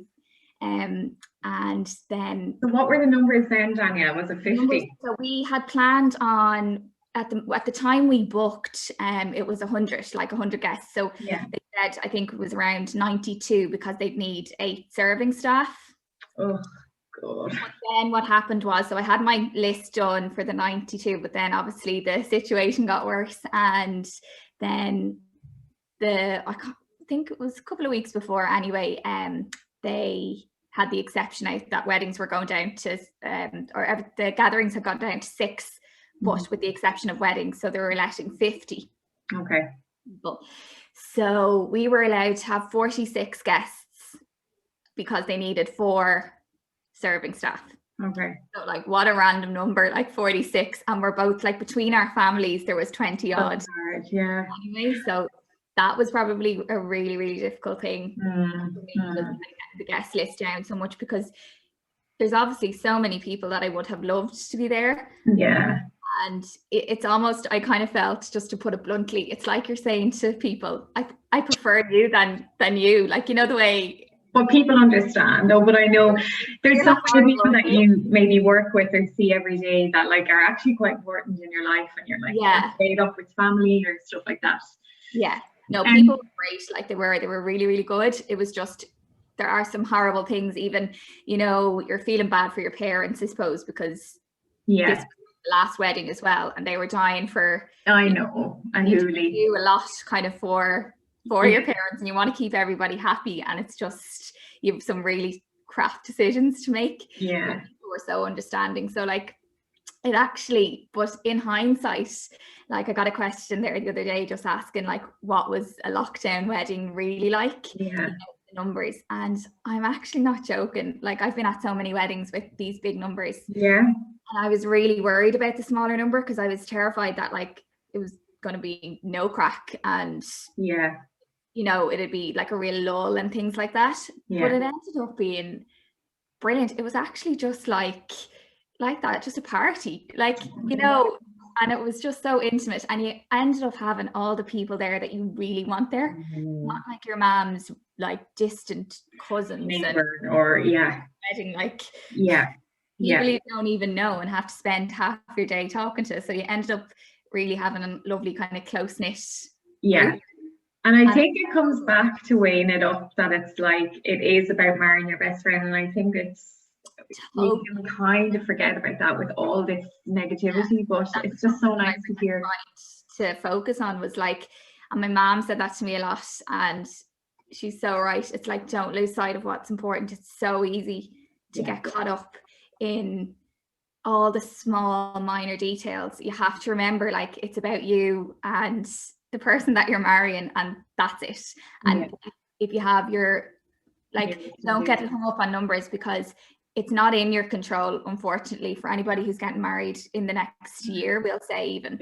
I know it's crap, but like, that's the way it is, and you can't control that. So you have to kind of control what you can. And if your family's there and you and your husband are well and your family are healthy, you know, that is all that matters at the end of the day, because your day is like, will be your day, and it's your story. You know, God, it made me so it's so true, like, and it's, I know it might sound corny, but it is so true. Your day, your story is your story. And my sister said that to me as well. She was like, because I, from time to time, you know, I was saying, I feel so robbed. Like, I feel robbed. I didn't get what you got. You know, I didn't get all these nights, lovely nights out, and all these nice brunches. And we were only chatting about that last week. Do you remember? Even I was saying to my mom, like, all those nice things about going for her outfit and all that, you feel so robbed, because you're like, well, why does everyone else get to do this? Like, you have to really kind of snap out of that and say, this is the way it is now, and you make the most of that situation. And I think it's how you look at things as well. You know, you can let it really get in you. I had a bad week, but then it's like, right, come on, like, just try and look at the positives. Bad weeks, and it's very hard. And I think as well now, like with Instagram and with there's so much on social media, like your head can just feel so full, and you're looking at other people, and sometimes you're looking at other people, you know, postponing, and then it's like the pressure. And then you're like, oh, should I do that, or should I, you know, you really have to kind of switch off from all of that and do what feels right for you. But your gut is a great thing. You know, it was like my wedding dress, like I butchered that dress. Like my dress that was in the end started out completely different. Like I totally remodeled it. Because it was like that. It's like everything. You think you want one thing, and it's a very long time from when you pick things initially to, you know, actual day of the wedding, and your taste changes. And like that, years ago, you see, like, you picked your dress and that was it. You didn't see anything on Instagram, you didn't see anybody else, so you had nothing else to compare to. Whereas I was looking up, I had myself tormented looking at Pinterest, and I was kicking myself over the dress. And I remember the the dressmaker. I got my dress in Kathy de Stafford in Dublin. She's amazing. She's a dressmaker herself. But she had said to me, she was like, can I just ask you, what exactly did you like about this dress to begin with? Because like we're after completely remodeling it. And I was like, I actually have no idea. I don't know. I was like, I liked the beading on it. Okay. It changed it all up. Remodeled it, but yeah. Oh my like God. that, just listen to your gut. Like that's the best piece of advice I suppose I can give, because yeah, too far wrong, you know. Yeah. I think Sarah made a good point there, to drown out the noise. And I think, you know, it's hard with Instagram. I mean, I suppose we can both relate to this, and you know, we want to support brides and help, but like every day people message me, you know, what are you thinking? I'm in the same boat. And I feel like you kind of need to help other people, but it does get, I think, a little bit overwhelming as well. And it's like, I kind of had to just zone out for a little while as well, because well, that's what I did, and that's why I didn't say I was actually getting married. I think I announced it, but you know what I mean? I said on Instagram like the week before, like obviously the people who were coming to the wedding, they knew, but I hadn't said it because for my own sanity, I didn't want my own head to be any more full than it was already. Like you have to look after yourself, and like that, you're going to have times. I don't know any bride who hasn't, in the lead up to it, had a freak out moment. And you will have tears, and you will, there's so much that goes on behind the scenes, but like everything actually does work out, because once the day comes, like you're in such a bubble that you don't care. There could be a stain on your wedding dress and you're just like, whatever. You don't care on the day. You're just so relieved that the day is there. You know, I suppose in my case, I had there was loads of other things that happened. Like I felt like I was in a movie. Like the week before we went in for our rehearsal, I was saying this to you last week, and we went in for there was a COVID outbreak in school actually from when we first went back, right? And I was assigned like to that class. So I was lucky that our in-class support like hadn't started, because if it had I would have had to isolate for my own wedding. So I was so blessed in that sense. But I had all of that going on. Then my flower girl had started in the school as well, so that kind of caused implications for my sister and all of that as well. But then we went into the church for our rehearsal the week of the wedding, and it's my hometown church. I go there years, like since I was a toddler, and the priest was waiting outside for us when we got up for the rehearsal, and I was like, what the hell is he doing? And we walked up, and I just knew, I was looking at his face going, what is wrong? And the international cricket team, there's a cricket pitch behind the church, so they were over that week, and they put a ball through the church window, the altar window. You told me this, like I'm not, I remember ringing my mom, and I was like, is this happening? Like, what did I do to deserve all this? It was like, come on, like by the week of the wedding, I was like, right, what else have you got for me? I'm ready. Because I'm ready. So there was scaffolding up everywhere. It was like that episode, you know, in Friends, when like Ross and Emily go and there's just rubble. Like, that's exactly what it was like. And you're like, oh, for the love of God. And I remember so innocent saying to the priest, and I was like, and will that be gone by Friday? And he was like, well, no, Danielle. No, sorry. Like, but sure, blame COVID again. They're great these days. They can do great things with Photoshop. Oh, God. I remember, like, nobody could come to our rehearsal, like, or anything. So it was just, we could have one person at the rehearsal. So even all those little things, you know, and I've been to my brothers and sisters' weddings, obviously, and I know what the build-up was like for them. Yeah. So even all of this, it was just so surreal in a way. But you were absolutely stunning bride though, Danielle. Like absolutely so beautiful. Like I think we attention to detail and everything. Just so beautiful. But I have a couple of questions if you don't mind. I'm gonna ask. Sorry, I'm waffling away here. Once no, I'm so intrigued, but let me pull this up here. We're all dying to just know everything. Let me see. Okay. Good seamless underwear. you get anything like that under the Yeah, dress? so there's well, Spanx are obviously your more higher end brand, and like Arnott's and BT's stock them, and they do a great selection as well, like depending on the shape of your dress. So I was kind of worrying about all that stuff as well. I remember, because like just with the shape of my dress and with the alterations and stuff, but you're like, honestly, don't worry about, like, those things are things that you could get yourself into a total knot about, and there's no need at all, because you're a dressmaker, and you know, as you're going along for your alterations, you'll figure all that kind of stuff out. So I basically had just like a t-shirt bra, like stitched in to my dress. Okay, great. Stafford, like, she told me, so it was really important to me that I was comfortable. Yeah. I needed a bra, so especially with the material and stuff on my dress. So basically what they did was, the day before, 2 days before my wedding, they were only stitching the stuff in. Okay. And so like, I was in the dress, bra on, and they literally cut it while I was standing in the dress, so they know exactly where it's going to be placed. Okay, perfect. Okay. And like that, like if you're going for like a crepe material in your dress, my dress was crepe, so that material is a little bit harder to work with because it's so movable, and like, you know, so I wanted a seamless t-shirt bra, so like Marks and Spencer's is really good for those, or Debenhams.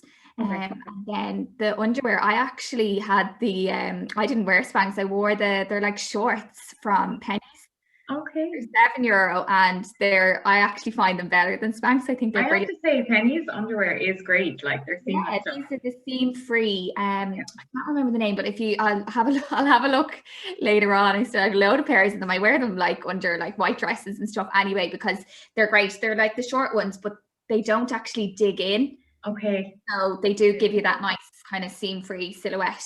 But I was worried about, because my dress dipped down quite low at the back. So what the team in Kathy's Stafford did was, they actually gathered them all down. So they stitched them down for me at the back. Okay. The exact measurements of the dress. So they're brilliant. So that's the thing, if you need a really good seamstress, I think, for all of that, to make sure whoever's doing your alterations or that, you know, just goes all that with them. Perfect. No, that's really good to know. Where were your bridesmaids dresses from? Oh my God, the bridesmaid dresses were probably the hardest thing. It's hard. I gave them more thought. I gave them more thought on my own wedding dress initially. They were from Monsoon. Okay. And I bought them online. I had seen them Monsoon. Yeah, it's like I had looked in all the typical kind of bridal shops and all that as well. And I had done all that, and I was so lucky. I kind of wanted something a little bit different, and then I actually couldn't find it. Like, bridesmaid dresses, I think, are really hard, and you're not just catering for yourself. You know, you loads of different body shapes, and you want the bridesmaids to feel comfortable and for them to be happy as well. And that's kind of really hard. But yeah, so Monsoon, they were pretty standard pricing, like compared to what you get in a normal bridal shop. Perfect. Okay. Well, they weren't like necessarily cheaper or anything, but Monsoon do really, if you're looking, they kind of bring out new season stock, and they have lovely kind of options, because I wanted more evening wear dresses for the girls rather than the traditional kind of bridesmaids. So I was really happy with them, and there were very little alterations needed to be done with them as well, which was great. They can be hard, though. I found it hard to get nice bridesmaids dresses. It's definitely a hard one. Anything you would do differently? I don't think so. No, loads of people ask me that, and there actually isn't, because like I said, your day is your day, and you're in a bubble for most of it. You really are. You spend so much time on the little details, and you don't even notice half of it. You really do. Like flowers, I love flowers, and flowers were really important to me. I had so many nightmares about flowers, and like, it was so stupid, really, because nobody notices. I know. A few people might, and people said, oh, the flowers are lovely, but it's it's like everything. It's Yeah, you can spend so much on tiny things, but exactly. I think it's about having your people there. Okay. I suppose like the curfew then, how did that work? That was kind of 11 o'clock. That was another thing. So that only came out the week before my wedding. So I had my DJ booked and everything, and it was on the back of the golf gate. Remember they brought out the bar closure at 11:30. So that was like a week or two before the wedding. That was another curveball. Okay. So we cancelled our DJ. Didn't have a DJ because you weren't allowed. Yeah, there was no point. So the bar closed at half 11, but Ballymacarbie were amazing. Like they gave us loads of time for last orders and loads of trays of drink. Like they gave us big buckets of ice and stuff, and we went back up to the Manor House, which is where the reception is down there. I don't know if a lot of people have been to it before, but you're lucky if you, I suppose, had a house. I was lucky that because my previous venue was a hotel. So if it had been a hotel, we would have just had to call it a night at half, because we had rented the house. It was ours as such. So we always went back up there for a session, and it was just me and all the girls, like sitting on the bed in the bridal suite. I know. Having drinks. Like, it was just like a really nice night out. It was lovely. Yeah. Let me see, a few more. 5. I'm going to let you chat here for 2 seconds because I need to run out to get the doorbell again. I see a question coming in there on the chat. Yes, I'm going to give you 2 seconds there to fire away. About my veil. So the veil was Kathy de Stafford as well, but I actually they hand stitched that for me. So it was just a normal single tier veil, but I had said to them I kind of wanted to, because the rest of my dress was so plain, I suppose, it was just a very simple crepe at the front, and there was obviously a lot of detail that probably doesn't even show up in a lot of my pictures, but it was subtle kind of beaded detail. It kind of went down the back, but from the front it was very plain, so I wanted something that you could see from the front. So I actually bought loads of the appliques from them that were on my dress, and they hand stitched all of those appliques all the way down around the trim of the veil. So if you do want something kind of a little bit more, I suppose, bespoke like that, like it's anything is doable, like dressmakers and seamstresses, they're just magicians these days. They can do anything. Linda? No, she gave me the idea for my veil. She was. I thought it was Linda Sloan. Yes. Yeah, no, she was on my first because she had a baby, so she wasn't going to be there. That was it. So lovely, because I was in a heap over the dress, and she was like, "Okay, calm down. Your dress will be fine." And I was like, "Yeah, but I just really, I went nuts on the dress." But she was brilliant. But she had gone off to have a baby actually by the time it came around. But all the team and Kathy de Stafford are amazing. I'd really recommend them if you are looking for you're going that way. Like there's gorgeous other places as well, but I just found them really good and really easy to deal with. Okay, fab. And we'll ask one more question, and then I'm going to share Danielle's handle, and you can link in. But we have another speaker. Oh God, it's great. Let me see, a lot of the same questions. Bear with me. Did you last in your high heels all day? Finish on that.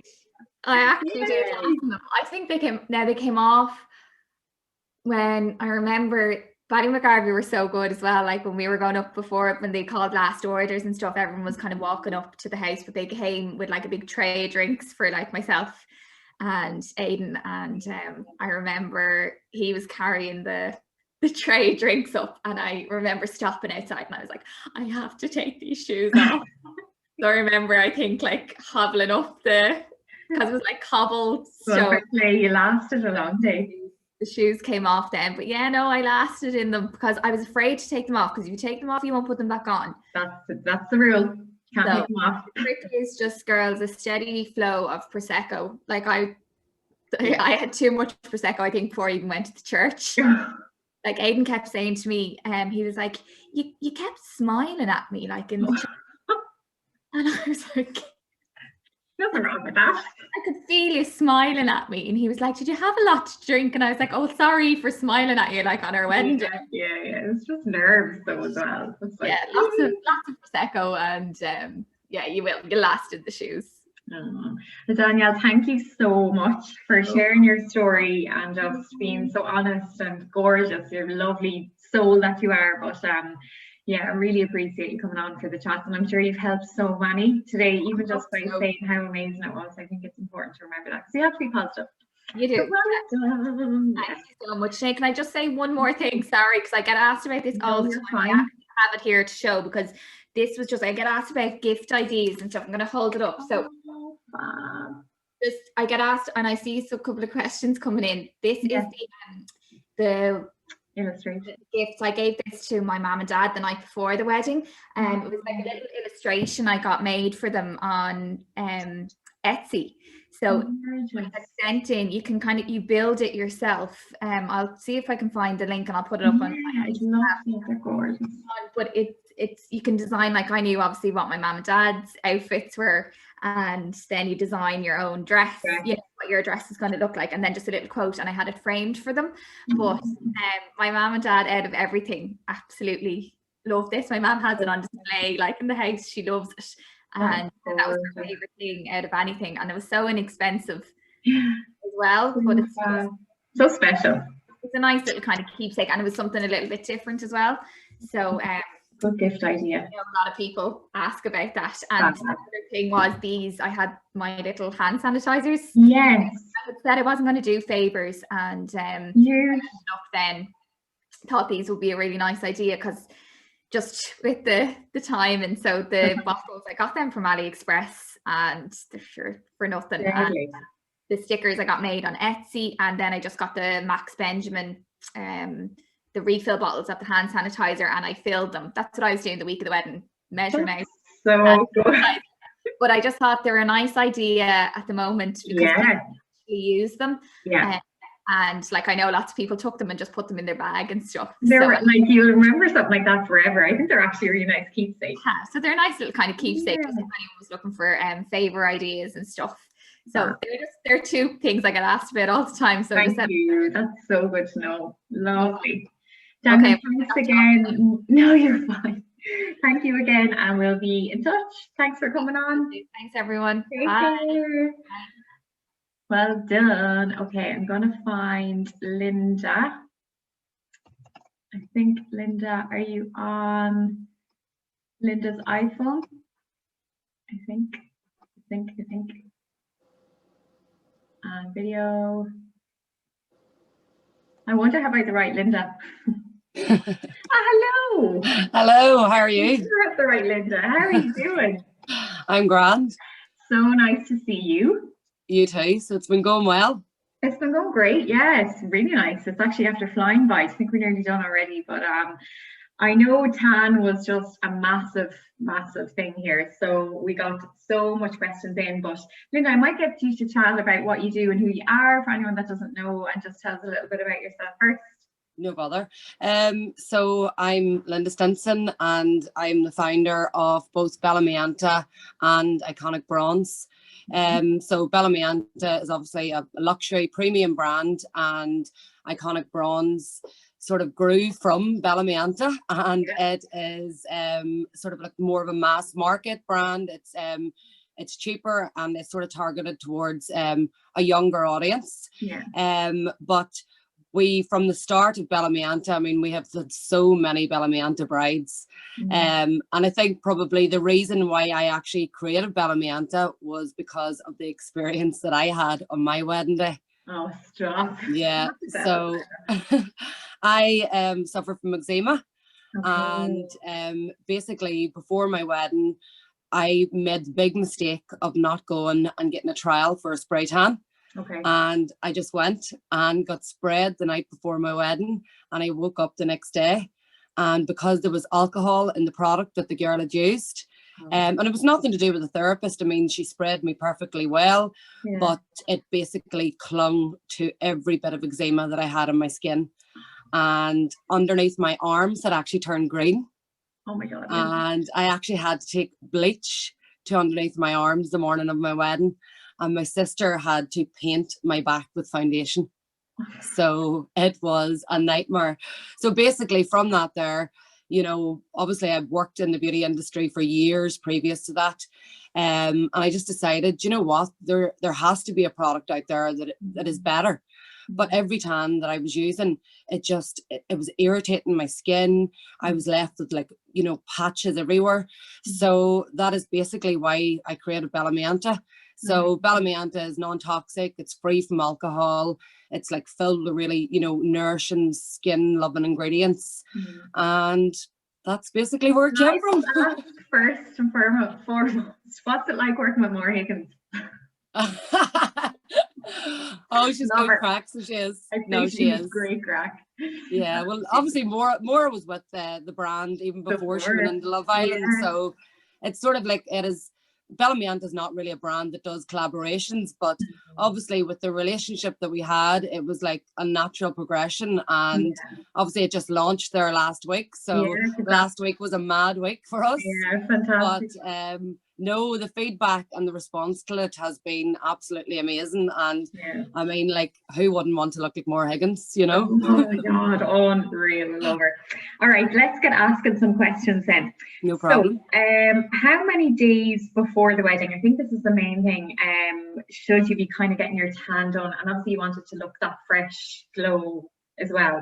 Yeah, so I would recommend 2 days before your wedding getting your spray tan done. I know obviously a lot of people, you know, they can't go to therapists at the minute. So if you are tanning at home, obviously, you know, practice makes perfect with everything.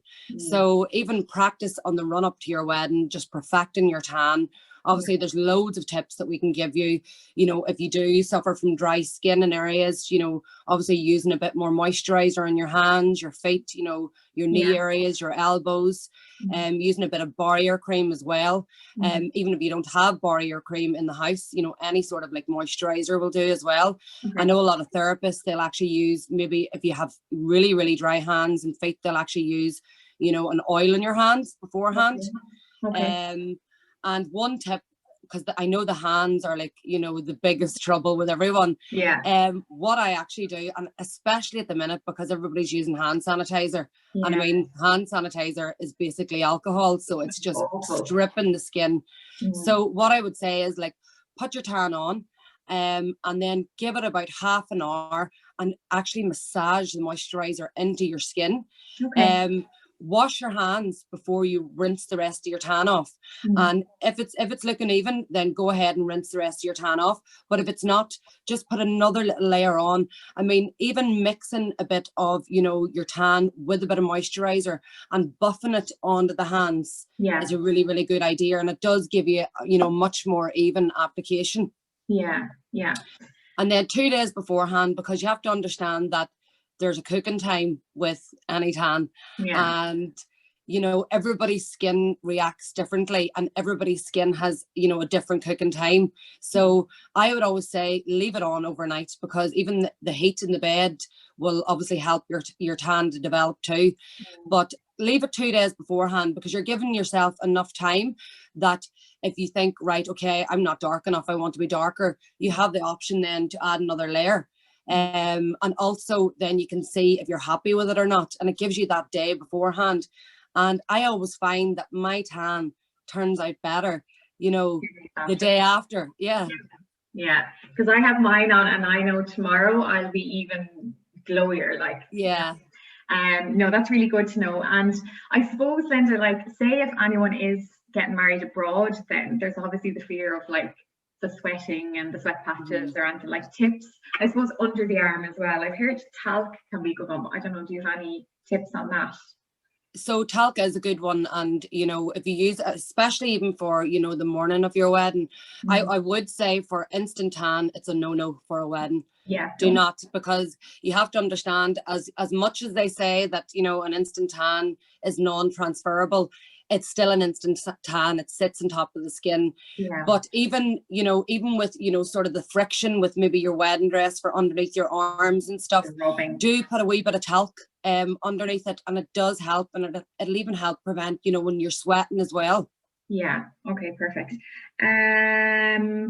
So skin prep then for the most even kind of good tan. I think moisturising and exfoliating, or Yeah, I mean, you know, just also with brides tend to be like stressed out coming up to their wedding. yeah, And you know, if you're somebody like me that suffers from eczema, that is one thing that triggers my eczema. So I mean, trying to stay calm, you know, and really giving yourself, you know, that, you know, real treat every night, you know, that you're exfoliating well. Don't over exfoliate your skin, because a lot of people do tend to do that. okay, So exfoliate well, and just use a really good, you know, nourishing moisturizer in your skin. I mean, like the Palmer's is really, really good. yeah, But obviously before you tan, make sure that your skin is free from everything, including deodorant. Deodorant is a big thing that a lot of people, you know, they'll come out of the shower, they'll automatically just spray themselves, but deodorant can actually react with your tan, and that's where you get a lot of the marks underneath the arms as well. okay. My doorbell has gone again. No, you're I'm grand. going to give you a question. Is it better to get spray or apply yourself? I'll be back in 2 seconds. I mean, some people are pro at tanning, and if you are pro at tanning and you're comfortable with doing it, then, you know, certainly do it. I mean, people have no option at the minute only to do it themselves. But, you know, if you do have the option, you know, to get a spray tan from a professional therapist, then I really would advise, you know, going to a professional therapist, because, I mean, they're spraying day and night. They know what they're at. And you know, it means then that, you know, you're not running about, you know, looking for somebody to tan your back. You know, they can give you a really seamless spray tan. So I think, hi Linda, thanks for your tips. Which tan? Oh, so someone's asking here just about being like, you know, fair skinned, and, you know, maybe you're somebody that hasn't tanned before, but you know, you maybe want to have that bit of a glow on your wedding day. Start even with, say, like a gradual moisturizer, and see how you get on with that. If you're fair skinned, obviously go for your lighter shades, you know, your light or else your medium, or even try and use like a gradual moisturizer and see, you know, what suits your skin. Hello, sorry about that. You're grand. Okay, I'm going to open up another one here. Best bridal tan for a deep colour. For a deep colour, well, for myself, if I was, you know, looking a really deep intense colour, I would always go for the Bellamianta Intense Dark Spray Tan. Okay. I know that you love the Iconic Bronze Spray Tan. Yeah, the dark. And to be honest, the Iconic Bronze Spray Tan actually will probably turn out deeper than the Bellamianta one. I'm not going to lie. Okay, no way. I've never actually gotten an Iconic spray, because I always use the mousse, and I just, you know, when you get so used to applying something and it's easy and it always comes out well, so I depend on it. But I think I'll have to try the spray one for sure next. Let me see. I know we were chatting there about moisturizing beforehand. Someone's just saying with the dry skin, so if there's just dry patches, just moisturizing those patches of dry skin. Yeah, just make sure to, you know, use loads of moisturizer. I know even we have the glycolic body scrub, and there's like 4% glycolic in it, so it's really, really good for prepping your skin, and also for sort of removing any dead skin cells, because in it you have oils in it. You also have the glycolic in it, so you have sort of the chemical aspect and then the physical aspect with, you know, the little microbeads as well. So what you actually do is you apply it all over your body, and because this is the mistake everybody makes, it they just get into the shower and they just use their mitt with it. But you actually need to leave it on the skin for, say, you know, 5 to 10 minutes, you know, run about, brush your teeth, leave it on the skin, and then get into the shower, into the bath, and then using your sort of exfoliating glove, just buffing away at the skin to remove any dead skin cells. Okay, great, perfect. And they're all kind of the same.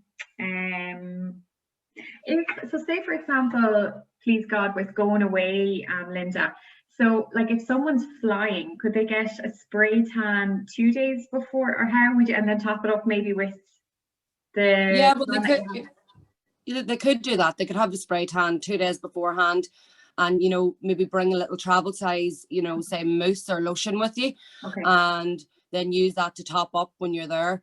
Obviously, when you are abroad, it can be harder because, I mean, you know, you're sweating, it's warmer. So, I mean, try and tan in a really good air-conditioned room. When we're away doing photo shoots, say in the Maldives, we will always ask the model not to tan until they get there. And we'll actually tan them in the room before the photo shoots, because just a really good air-conditioned room. And we'll say to them, you know, please keep the air conditioning on all night, because I mean, you don't want to be sweating, because obviously when you're sweating, you know, it's removing the tan. So, you know, just trying to keep, you know, as cool as possible. Okay, perfect. Let me see. Tanning the face. Tanning the face. Yeah. So tanning the face is, obviously we have never had a tan for the face before. And I don't know if any of you noticed, but when Maura Higgins was in Love Island, she never tanned her face.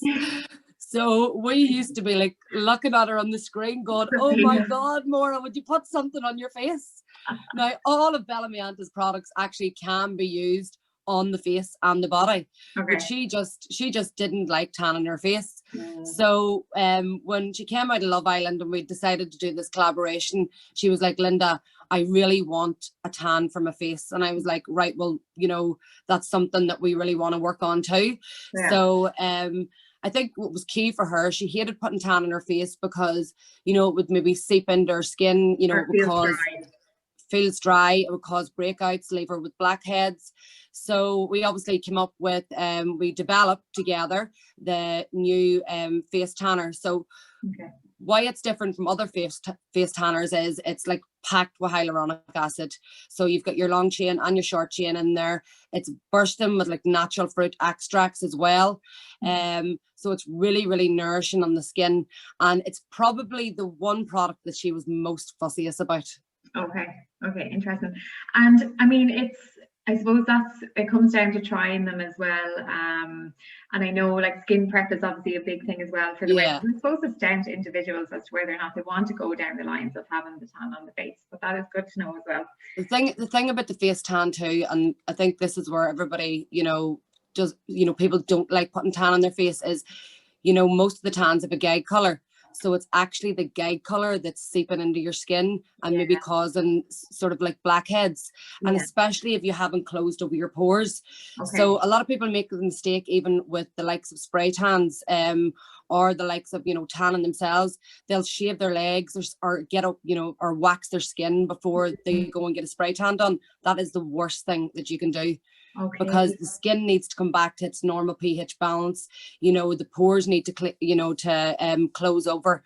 But like, we all have last minute emergencies where, you know, we need to shave our legs and we need to get our tan done. So I would always say to people, you know, sort of like blast your skin with cold water before you get out of the shower, because it'll help to close over the pores, or even a bag of frozen peas on the front of the legs, because the front of the legs are where it always seeps in and can cause those little black dots. Okay, so that's if you've just shaved and then you want to put on your tan. Yeah, so it's not ideal. You really should, you know, shave the day before, but, you know, look, we all have last minute emergencies, but that's just a little tip, you know, blast your skin with cold water. It'll help the pores close over, or a bag of frozen peas down the front of the legs. Definitely, that's so good. Oh my God, fantastic. Do you want to give any more tips, Linda? Like, you're the expert. Is there anything else that you could say to brides? I think for brides, preparation is key. I mean, you know, it's all about preparing your skin, you know, keeping yourself, you know, calm, you know, the week before the wedding. I know it's easier said than done, and really showing your skin, you know, a bit of love before your wedding, because you're running about, you're so busy, you know, and sometimes you forget to, you know, spend that bit of time on yourself.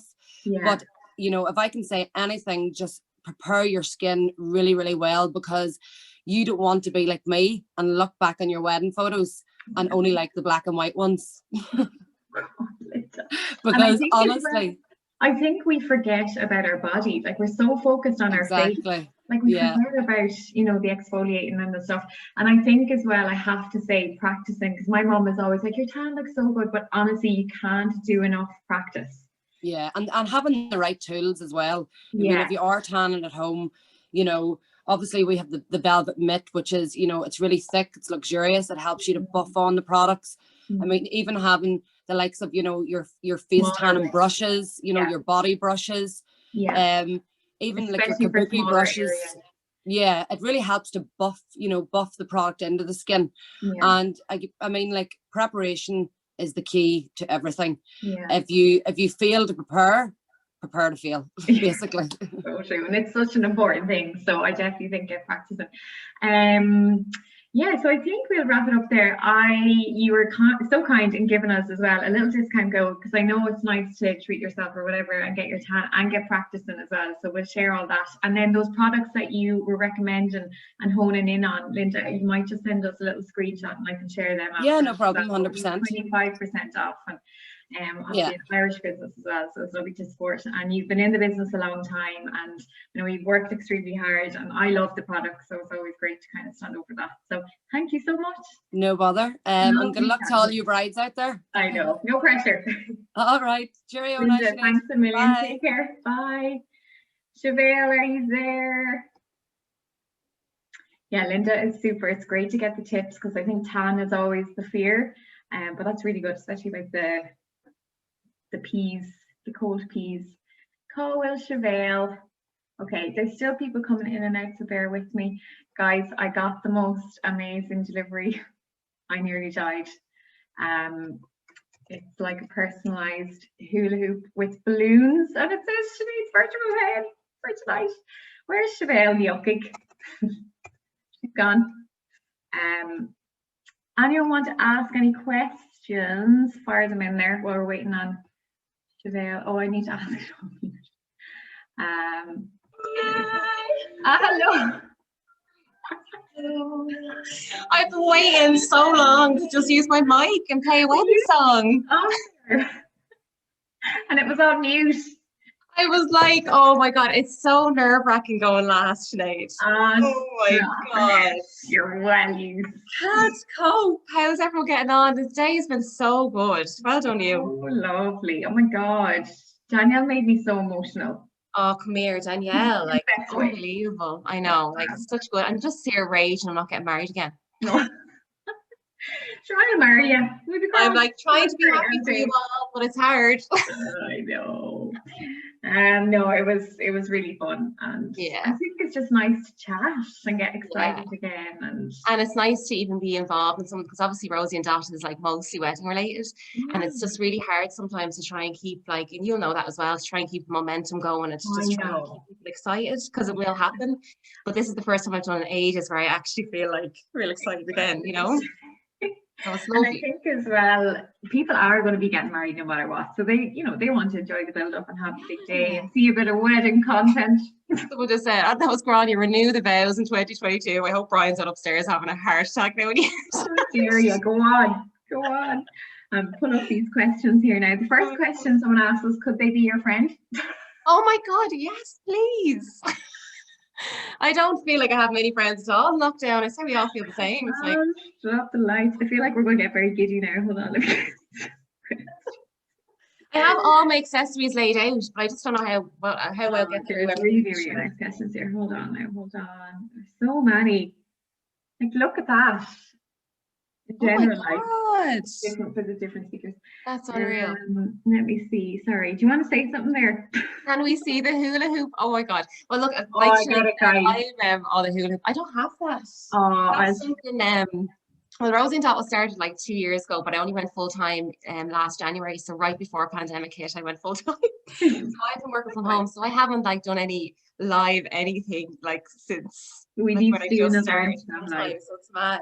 But I got married in July 2019.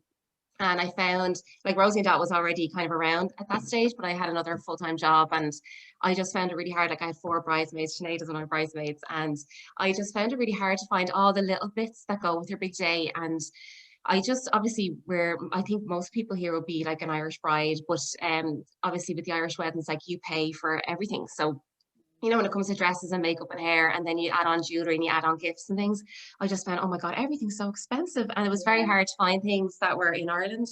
So that's kind of, I felt like our wedding was kind of like a little launch pad for Rosie and Dott. I think it was my first time seeing like a bridal party where all Rosie and Dott, and these were just a pack of rides. So I was like,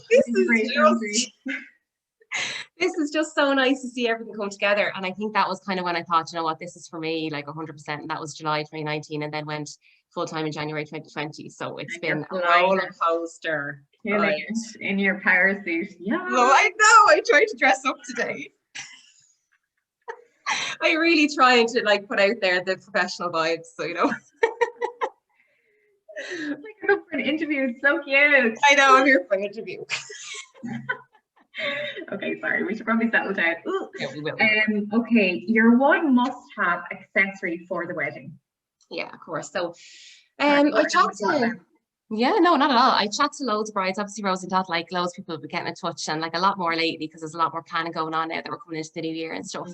And it just, I think for brides, like I'm always saying to them, you know, we feel like, I say we as I'm still a bride to be, but I just remember what it felt like. We're feeling like you really sometimes put pressure on yourself to like look the best you've ever looked, and you want to like be transformed when you walk up the aisle, and that's all great, and every bride looks so beautiful. But I think it's really important as a bride to like really try and stay true to like your own style and things that you feel really comfortable in. Like that's so important. So obviously, if you're more comfortable wearing stud earrings, I would always say, well, like we do uber glam stud earrings. Like I should show you some pairs. Like we just do really simple ones. Like we have our halo little studs, or we do ones like our snowdrop earrings that are just, you can see them there.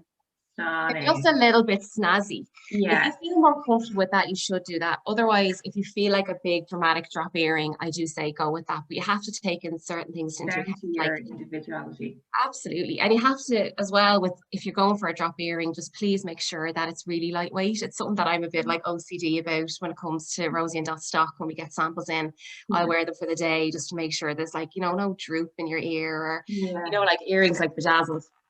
Like my hand shaking. Look. But I mean nerves.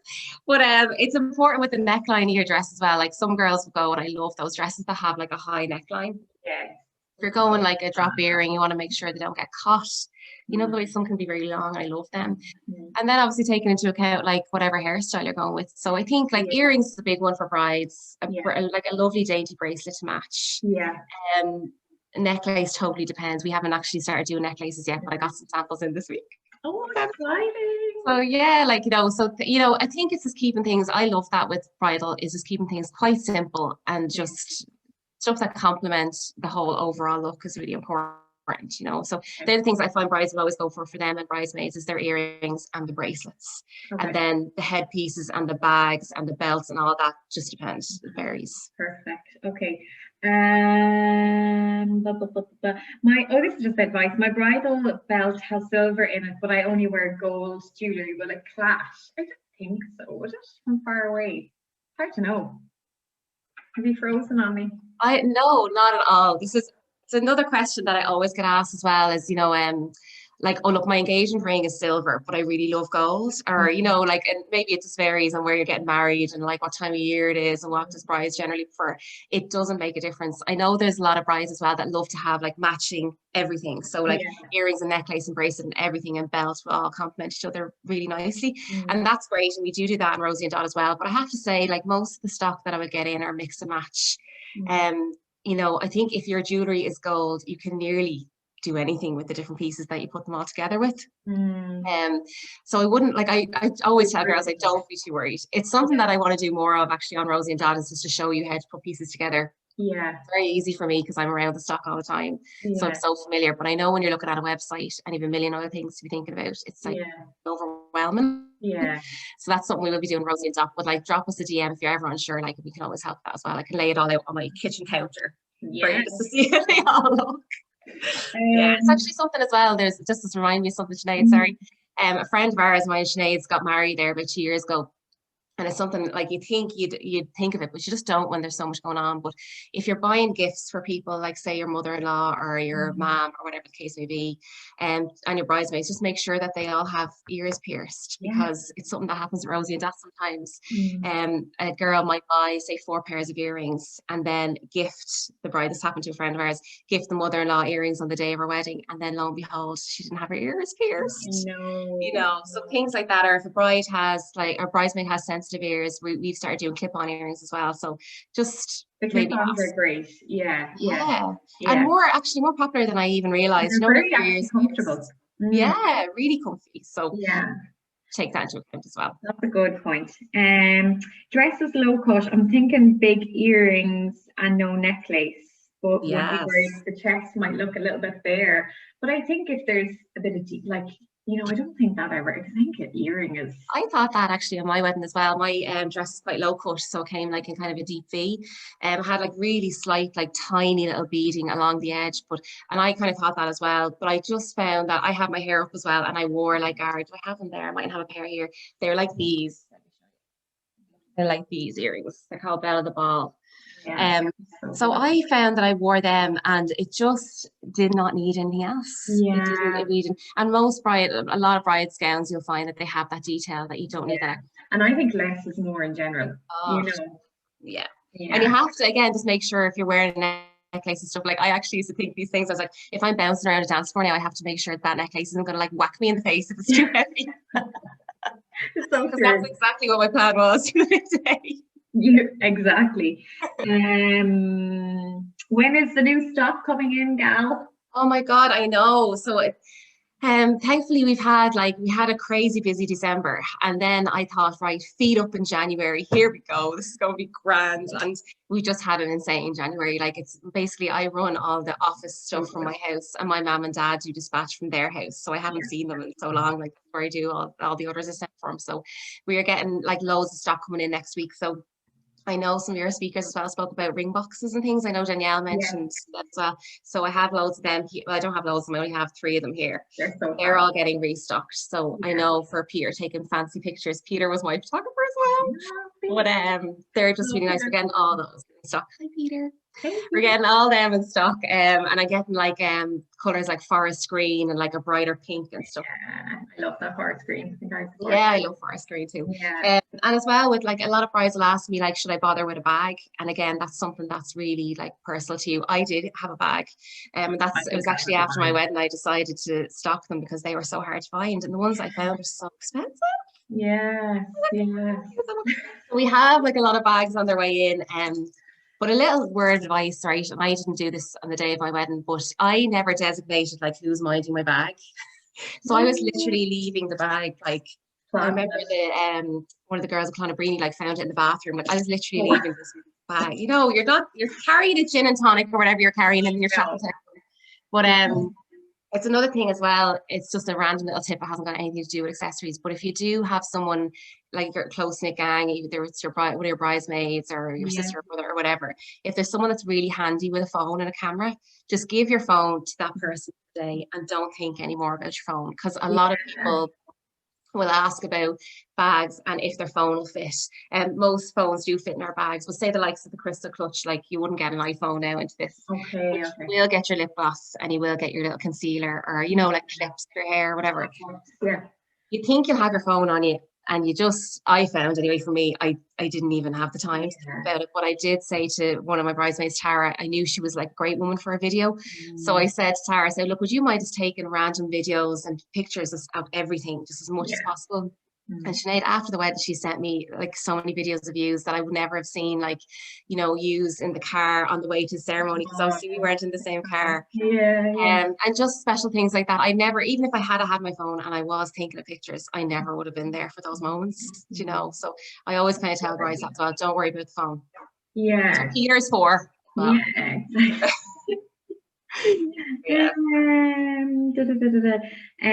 Bracelet wise. most popular, or what's your thoughts on I have that? a few different ones here. The most important things with your bracelets is that they don't catch, like they don't. Oh God, it gives me anxiety just thinking about it. I know, especially if there's jewels, or even in the plain ones, you don't want them to get caught. Like 100%. Now I do be going around when like I have loads of our bracelets here, but when I try these on and are like just even at home, I put on like a lace top and I literally walk around like trying to catch it. Yeah, that's good. Just Yeah, you're test actually it. trying to, yeah. That's the main thing. Bracelets all our bracelets come with 2 extra clasps. Okay. So you can remove a clasp if they're too long, or they'll be a bit longer than if you need them that size. But that's the main thing about bracelets, is that they just don't catch. That's the only thing I have to say about them. It's so important. Okay. It's the same about bags as well. Like if you are carrying a bag, I'd hate to have one catch in your lace. I know. No, that's good. That's the same thing. Not a question, but I got all my bridal accessories from Rosie Dott, and they are amazing. There you go. So good. As well, with headpieces actually was something I just thought of, Sinead. If you can and you are able to get your hair trial, please God, it's great to have that for your hair trial. Okay, the hair pieces. You can, yeah, because you could end up, say, you can work both ways. You can end up totally changing your hairstyle depending on your hairpiece, or you might decide the hairpiece doesn't work for me, I'm going to change it for something else. If you find you love a hairstyle that you prefer, or whatever, you know, if you find them different or whatever. So. Okay, good to know. Will you be getting the bluebird slides in silver? Yes, I have these here. I actually have them in gold. That's something we wanted to do. I don't know if all the girls on here find it hard, but the something blue is hard. Like yeah, that's very clever. Yeah, so we're trying to bring in like little bluebird slides, and there's a few other things. Like a lot of girls would have used our blue ring box as their something blue, and we've loads like new things hopefully coming this year. So I'm trying to think of something blue because I found that quite hard. Sorry, it's hard to think of. Yeah, no, the something blue is definitely. I was just thinking there, I was like, God, I actually don't know. Like, I was gonna say, have you got anything? I don't think you have yet, have you? I don't think so. Hook a gal up. Oh, well, girl, don't you worry. Let me see. Oh my God, I lost these again. Oh, don't worry.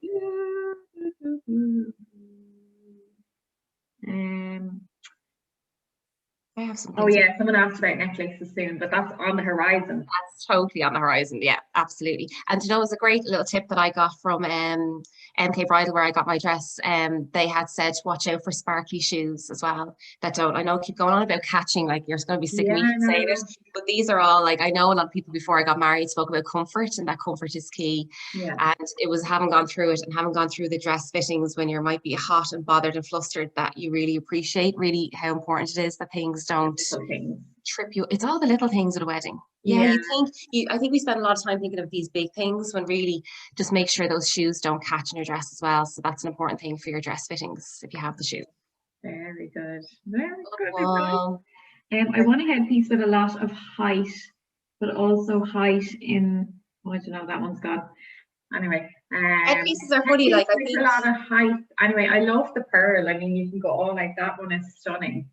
I have that one here. Yeah, like this one is great. Like just if you fancy that with the curls and stuff like that, if you get that in your hair, or like some people just as well. Danielle wore a gorgeous piece for her wedding day, and that was one of. I think I have it here.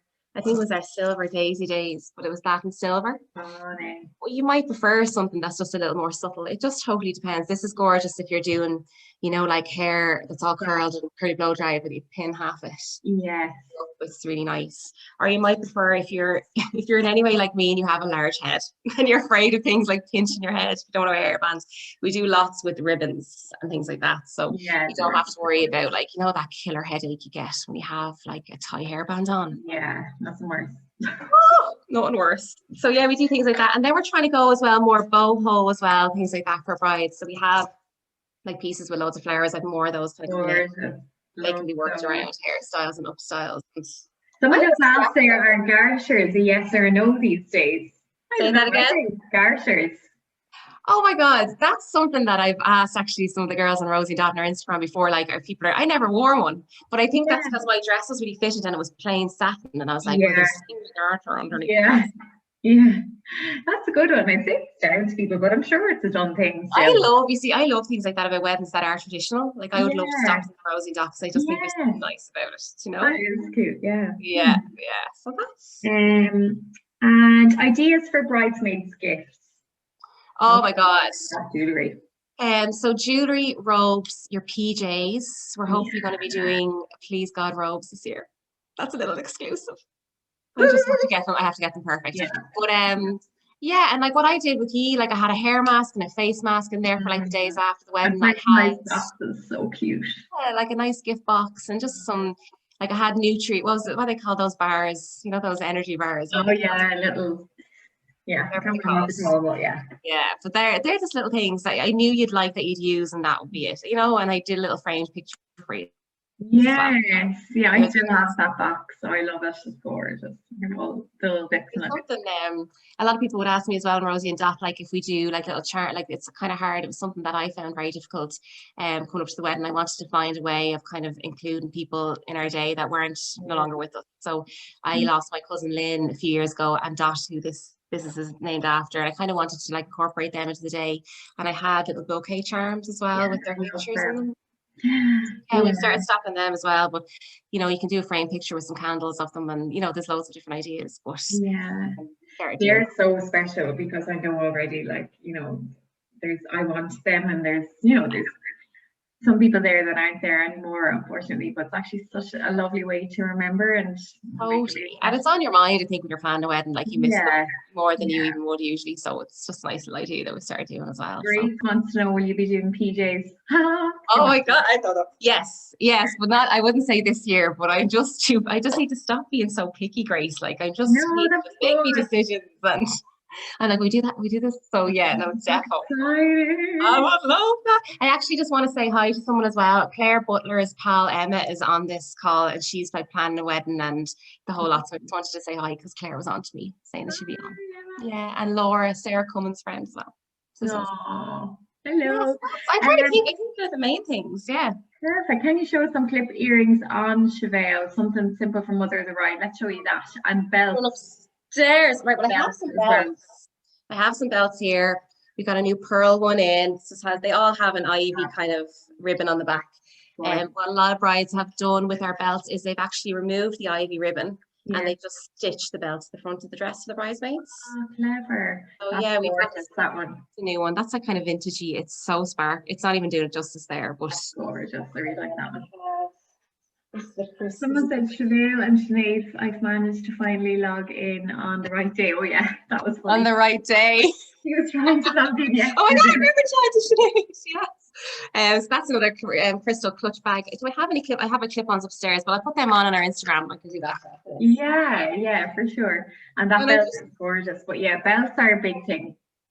Belts just finish it. If you have like a plain forest green or a plain like mauve or whatever kind of color dress, like blush pink, I just think a little belt is just so fab. It's a finisher, and it cinches you in. It cinches everyone in the right place. Like, for sure. For sure. Lovely. Thanks for listening to me. Do you want to add, or like tips or tricks, or? My biggest tip. I'm gonna let you chat really quickly for 2 seconds because I'm gonna bring up that video. Oh, do. Now, my biggest tip really, it was a friend of mine who got married in San Francisco the year before we got married, and this isn't even anything to do with accessories, but it'll help you enjoy the experience a bit more, because she, the morning of her wedding, had a little timesheet printed out and up on the wall. So I had the time that everyone was getting their hair and makeup done. Each person had the time of the photographer arriving and the photographer's number. It had it all on this A4 page. And at the time I thought, God, Sheila, you're very organized. But it was actually one of the best things ever, because no one was asking her any questions the morning of, and she was just kind of enjoying the process of getting makeup done and all that. And I had that the morning of our wedding. I had it all laid out, so all the girls just knew. My mom knew, like, kind of, what time she was getting the hair done. Could she go off and potter around the venue for a little while? It was all on that just one A4 page, and it just really helps. No matter how prepared you think you are the morning of your wedding, things will happen, and time will just go by so quick. And I loved it because I hadn't decided on my accessories really, because obviously Rosie and Dot was going at the time. So I brought all the accessories with me and I had them all laid out. But I wish that I had just settled on my accessories before the morning of the wedding, because I remember I was trying them all on for you girls. And then some girls like these earrings and others like those earrings. And I was just like, oh my God. So it's just having everything laid out the morning of the wedding, your accessories, bag, shoes, everything's there ready to go, and you have your day just timed as best you can, and just stick to it and make sure one of your girls is keeping an eye on the time for everyone, because yeah, yours was bang on time. I just see Grania said there, the emergency contact sheet of your suppliers, just to oh have my them in God, there. yeah, That's really good as absolutely. well. Oh, it's so important. And there's nothing worse, because my mom, the morning of the wedding, was like, she's adorable. She was so overwhelmed. Like, she was just like, it's like it only hit her the morning of the wedding that we were getting married. And I had asked mom to help me change my dress, but your mom was so dazed that she was like, oh my God. I was like, Mom, we have to go in 10 minutes. I don't have my dress on. Yeah, so it's important to keep it top of thing. I know. Thank you, gal. Thank you for having me. It's so fab. I'm so excited for all your jewelry. And I'm so excited for everyone. I'm so excited for all of you. And yeah, just thanks for having me. So fab. Come here. I want to show you this. Look what just arrived. Okay. So it's my virtual hen tonight. So I just got a tease God, what has arrived? first, and then Please say it's a piñata. Oh my God, is that a hula hoop? Oh, Sinead, you have to open it up first. Come on, let's just have a look now, a proper look. I'm just like, you're so emotional. This is like a live haul. Here we go. Got like a plastic piece in the middle of it. Okay, it looks gorgeous. Aren't they as good, your gang, Sinead? Like, So good. oh my God. Massive. Wait. Isn't it cute? Oh my God, that is so Insta is gonna be lit tonight. Lit. Right, I'm gonna come off because I'll be talking all day. I'm going as well. Okay, guys, thank you all for tuning in. It was so fab. The best day, and thanks to all the gorgeous speakers, and I hope we can chat again soon, and keep her lit. Don't get too down the dumps yet. Thanks, guys. I will record this and save it as well afterwards. Bye.